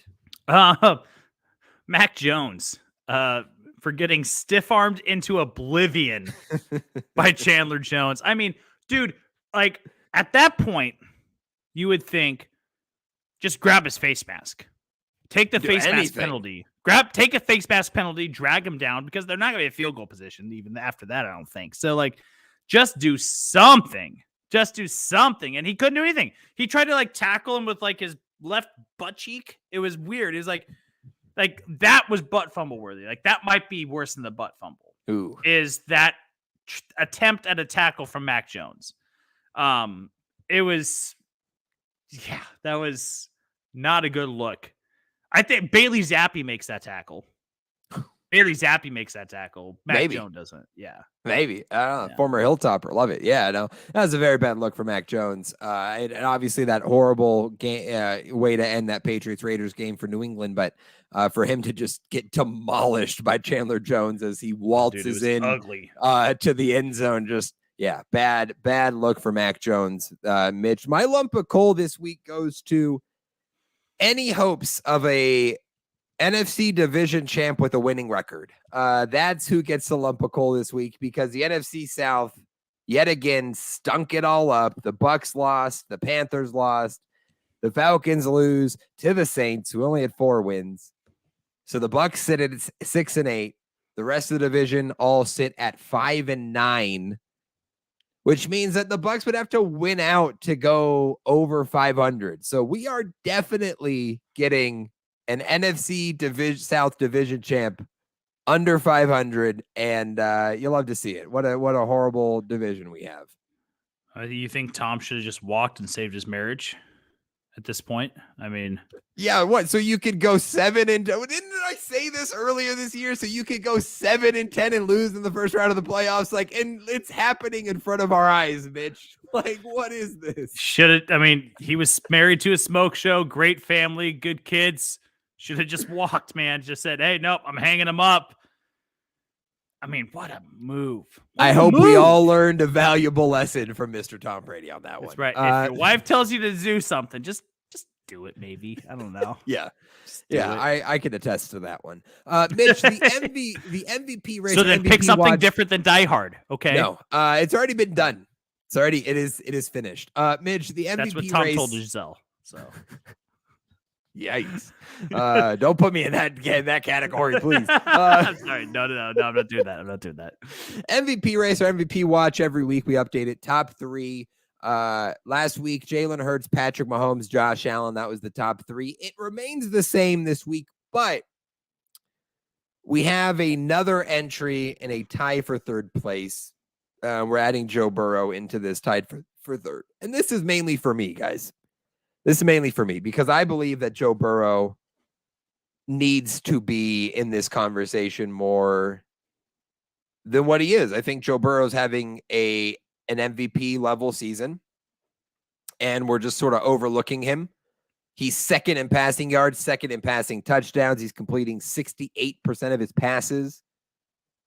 I mean, he's been incredible, and the team is 10-4. So he is going to be tied with Josh Allen there at that number 3 spot. Patrick Mahomes at number 2, and Jalen Hurts number 1. For now, obviously, the injury to Jalen Hurts, we'll see how it affects the rest of his season, and we get to adjust this week by week. So we'll adjust it as we see fit. But we feel good about these rankings, Mitch. No, I know we talked about this before the show, but the more I think about it, it's not fair to bump Jalen Hurts out yet, right? It's not fair to do that just yet. He may only miss 1 week, and he may still very well be in the conversation, right? I'm okay with bumping Josh Allen for Joe Burrow. Okay. I'm okay with doing that. I love you. Let's do this. And I would think about Joe Burrow being above Patrick Mahomes. Ooh, now I love it. It's a little spicy for me, but I love it. It's spicy. And I get it. But like, I'm okay with thinking about it. Like, I'm okay with thinking about it. So like, that's a tough one because like when are you going to bump the guy that's leading in passing yards and passing touchdowns and third in yards per attempt? But he's also thrown to the third most interceptions this year. So like, well, that's the but the volume, right? The volume. So it's an interesting conversation, Mitch, because when you look at the numbers, there's like two guys that are very similar in here, and Josh Allen and Patrick Mahomes, right? Big numbers, big volume, lots of touchdowns, but interceptions, the interception totals are high, right? We're not keeping the interceptions down. Mahomes has 11 picks on the season. Josh Allen has 11 picks on the season. Joe Burrow has 10 picks on the season.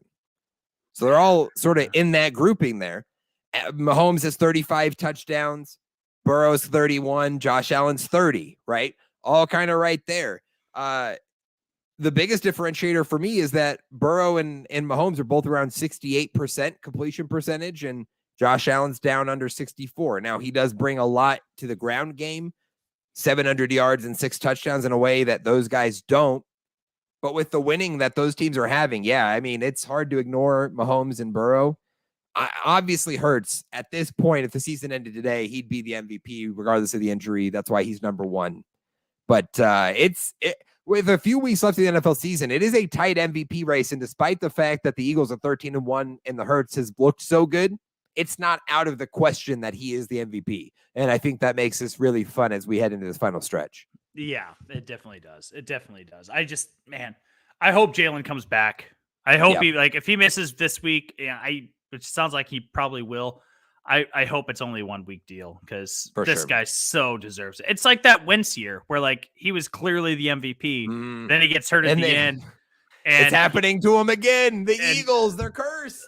Dude, they're cursed, dude. Now that you said that, I'm thinking, you're right. You're right, though. Because you're right. He would be the MVP if he played out the year. But then it's like, what if he doesn't? Then it just goes to Mahomes. It just went to Brady that year, right? Because it was like, well, Wentz can't win it, so we'll just give it to Brady. Oh, yeah, you're right, Mitch. I hate that. That's bad. You put that out there. It's bad mojo, my friend. I'm sorry. What do I do to fix that? I don't know what to do. All right, what we do is we move to the final part of this podcast, Mitch, the Christmas special, episode 153, and it's time to wrap it up with the quick picks. To recap last week, Mitch, you continue to excel in the picks, 11-5 in your picks last week. I went 10-6, still trailing, though. Mitch has a record of 135, 89-2. I have a record of 117, 107-2, trailing by a measly 18 games. No big deal. 3 weeks left. It'll be fine. Hey, we just saw a 33-point comeback, baby. Anything can happen. Anything can happen. Kirk Cousins can do it, I could do it. That's right. You got me motivated, Mitch. I love that. That's right. Hey, you're 10 games over 500 now, though, which is a big move. That's a big move. I love that. Because we were flirting with not that happening. So that is true. I got at least be over 500. That is true. Yeah, that is true. That's right. Yes, sir. You ready to get into it? Absolutely. You hear the music. Let's get into it. Thursday night football. We got the Jacksonville Jaguars. They're leaving the swamps of Jacksonville. And they're headed over to the Big Apple to take on the New York Jets. Give me Jacksonville on the road. Jets, things aren't good right now. Seems like Mike White might be the best quarterback on that roster. He's out. Zach Wilson's in. Trevor Lawrence playing out of his mind. Give me the Jags. This is a fun Thursday night game with some good narratives. The number 1 and number 2 picks in the 2021 NFL draft. Seems like they're going in different directions right now, but this Jets team is still hanging on to hope for the playoffs. Still have a shot at 7-7, but they need a win this week to stay alive. The defense comes up big. The Jets gut out a win on Thursday night. Jets, Jets. I'm rolling with New York in this one, Mitch. Following that, we've got a slate of Saturday games. Christmas Eve, chock full of the NFL, and we start Saturday morning with the Buffalo Bills headed to the Windy City to take on the Chicago Bears. I'm sorry, my friend. I'm rolling with the Bills. I'm trying to put this season away, Dallen. I would love to say Bear down.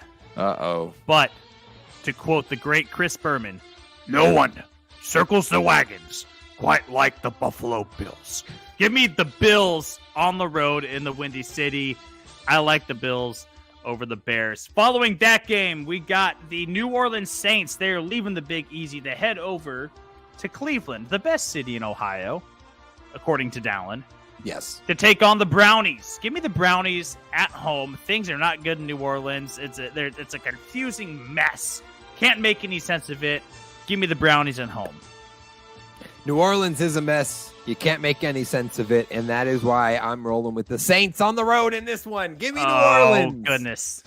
To get it done on the road. Chaos, Mitch. That's what I'm rooting for, chaos. Following that, the Fighting Dan Campbells are headed to the Bank of America Stadium to take on the Carolina Panthers. I love this Lions team. I love Dan Campbell. But keep pounding, Mitch. I'm going with the Panthers. Give me the boys from Motor City. I'm rolling with the Lions, baby. Let's keep on rolling. Let's get that playoff spot. I can't tell you keep pounding this week, Dallen. Give me the Lions over the Panthers. Following that game, we got the Houston Texans. They're leaving the Lone Star State to head up to Music City to take on the Tennessee Titans.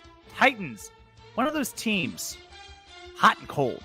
Hot and cold. Can't get a good read on them. But you know what?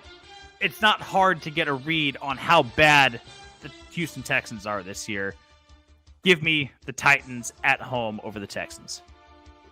You know, this Tennessee team cannot catch a break when it comes to injuries this year, cannot stay healthy, dealing with it with Ryan Tannehill now yet again.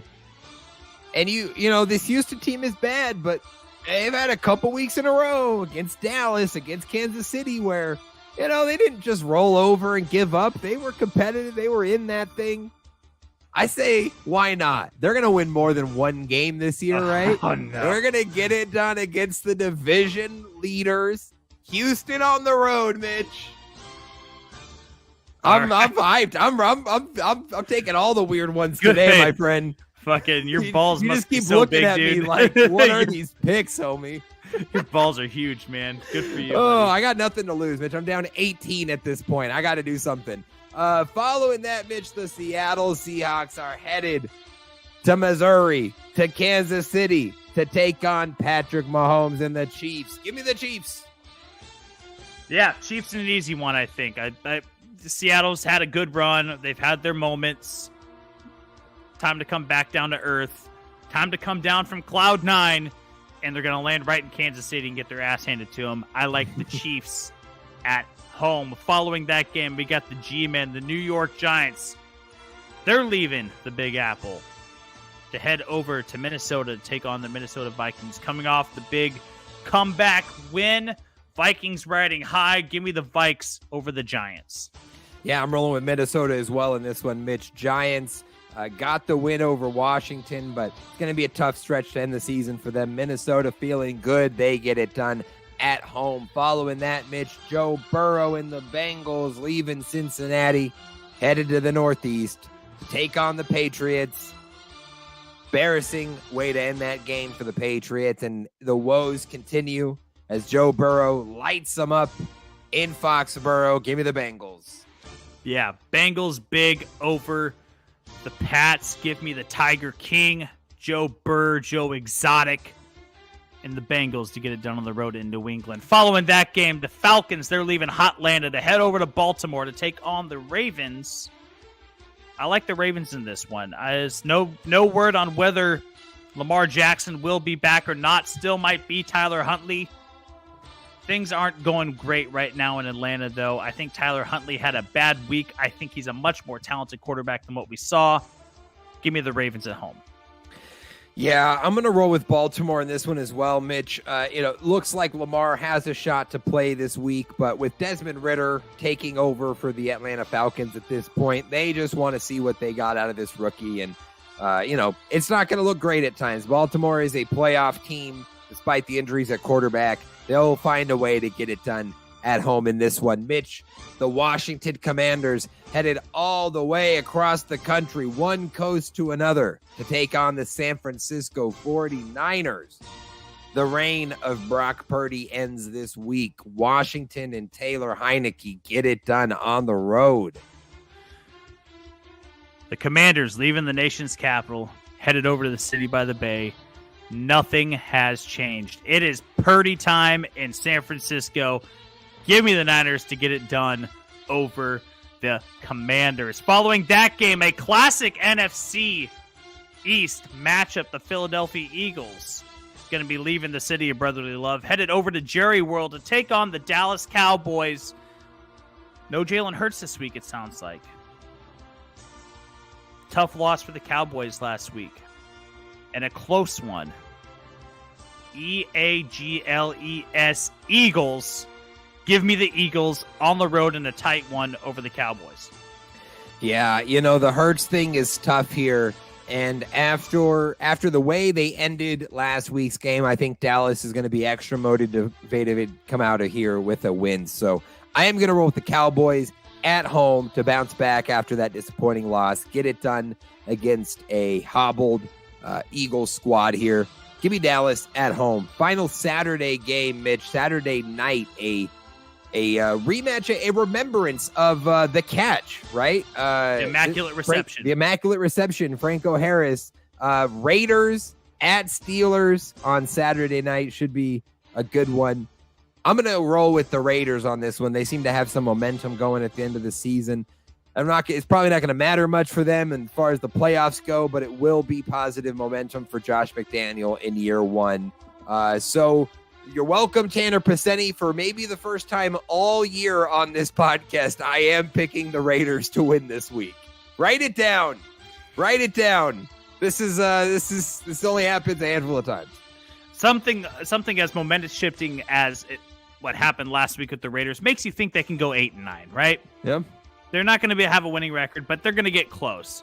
I like the Raiders in this one on the road in the Steel City over the Pittsburgh Steelers.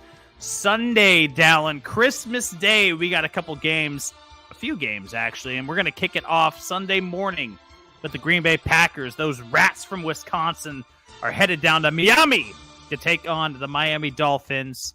I'm not taking the Rat people. I'm not taking the Rat King. Give me the Dolphins over the Packers at home in Miami. Yeah, Dolphins over Rats all day, every day. Easy pick. Go in Miami, Mitch. Go in Miami. I'd love to be in Miami for Christmas. I would. That sounds fantastic. Nice and warm, yeah. Yeah. Well, I mean, I love the better cold than weather, Green but Bay, cool. Wisconsin. I mean, geez. Yeah. It'd be a frozen tundra. Mitch, following that, we got to get to it here. We have our garbage game of the week. So let's I got to turn the volume up a little bit more on this one because it gets a little quieter. Here's the garbage game of the week. Let's hear it. This is just hot garbage. Straight hot garbage. You're a garbage person. You're a garbage person. You're a garbage person. This is a garbage game, Mitch. Denver Broncos. I'm not putting the quick picks bed back on. Let's put us a Christmas music again because that was so pleasant before. Oh yeah, it was. We got a couple. We only do this once a year. We should just do Christmas music. Yeah. Exactly. We'll keep it here. Denver at the Rams. I'm gonna go with Denver in this one. This is just two weird teams. I mean, it's the reason why it's garbage game of the week. Baker Mayfield, this Broncos team. The only thing I know coming into this game, Mitch, is that the Denver Broncos defense is good. So I'm going to go with that. I'm going to pick Denver. Yeah, I'm going to go with Denver as well. I feel like I need to soften my voice while we're doing this. I feel like we're doing an audiobook. I'm going to go with the Broncos. What Let's if our ride. podcast was actually like this, Mitch? Oh, we'd sound like NPR. Welcome. Welcome You're to so our right. welcome to our Sports Hour Welcome Christmas special. to the sports podcast. Dallen, what It's did pleasant you ask evening. old Saint Nick for Christmas this year? Oh, I asked him for more meekness in my voice. Oh, I asked him for some rice cakes and a funnel. In a funnel? Yeah, it'd be good for funneling. Give me the Broncos on the road over the Rams. Following that game. Sunday Don't Night make me Football. put the Christmas EDM on, Mitch. Don't make me do it. Tampa Bay Buccaneers. They're leaving the state of Florida to head over to the desert to take on the Arizona Cardinals. Tom Brady, he's had a rough year. I've been praying for him. Been praying for him a lot. God bless him. God bless him. I'm going to take the bless Giselle. Buccaneers. The Buccaneers on the road over the Cardinals. You know, if that little Kyler Murray guy he didn't play so many violent video games, I'd be a bigger fan of his, but I just can't stand The games, that- the video games. all the they're all the ruining internet kids. things. It's just too much. I'm They're gonna go with ruining the Tampa kids. Bay. I'm gonna go Oh, with yeah. Tom Brady. Okay. The age over youth. That's where we're going here. Okay. Mitch, Monday Night Football, Hmm. the day after Christmas, but a beautiful day it Oh, is. Yeah. Boxing Day in the UK for our listeners over there across the pond. Oh, Canada. Yeah. Okay. Is this? Oh, Canada. Oh, Canada. Not the same. Boxing Day. It's Boxing Day. Did this music end? Thank God. I just knocked over my mic. Jesus. All right. Hey, we got to finish this. Mitch, Chargers over Colts on Monday night. Yeah, Chargers over Colts on Monday night. Yep. Easy one. Are the biggest question, Mitch, are the Colts going to blow another comeback? I hope for their sake they don't. Not a 30. I really hope for their sake I they think they will. Like a 24-point comeback. Something like that.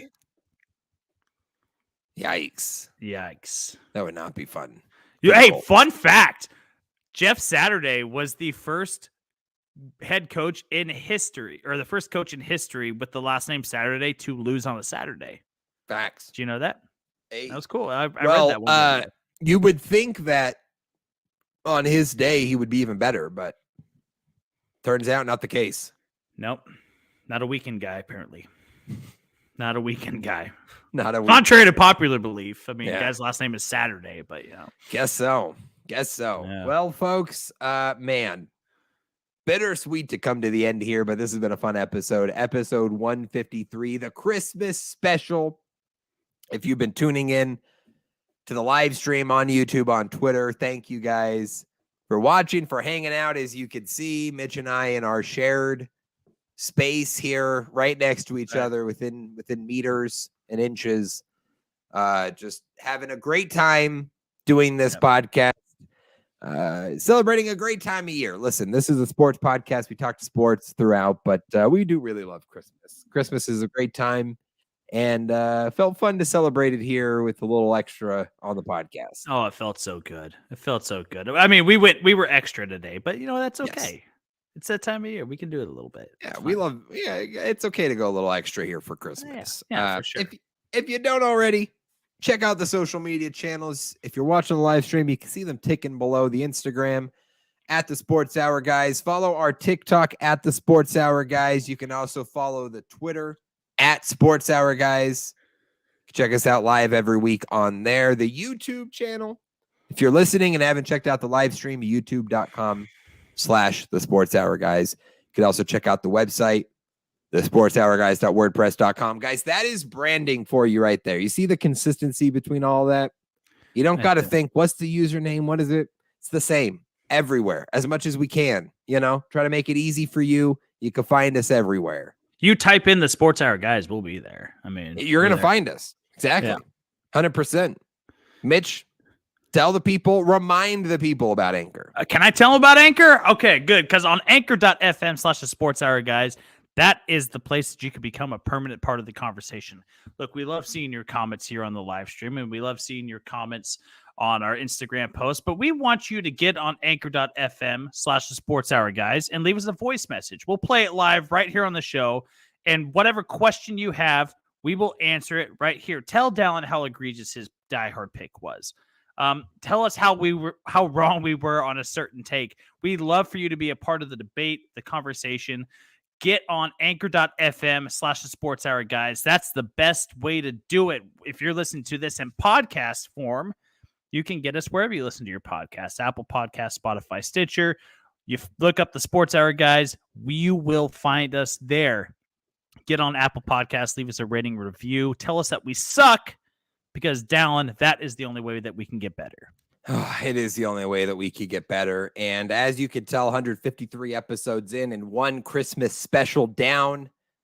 We have a lot of work to do. So let us know how we could do that work. Let us know how we could improve. We would approve of that feedback. Yes, exactly. Just tell us we're ugly and we need to fix our face. That'll help us get better. So, tell us to, guys, go back to a podcast only, because your ugly mugs do not deserve to be on the internet. If that's the case, then, we'll take it. Yeah. We can handle feedback's the truth. Feedback, baby. Feedback we can is handle feedback. the truth. Well, that's all we got, folks. That's it. We wish you a Merry Christmas. Enjoy your holiday weekend with friends and family. It is such a good time. We love you. We appreciate you. And we will catch you next week. Merry Christmas and God bless everyone. Catch you next time. See ya.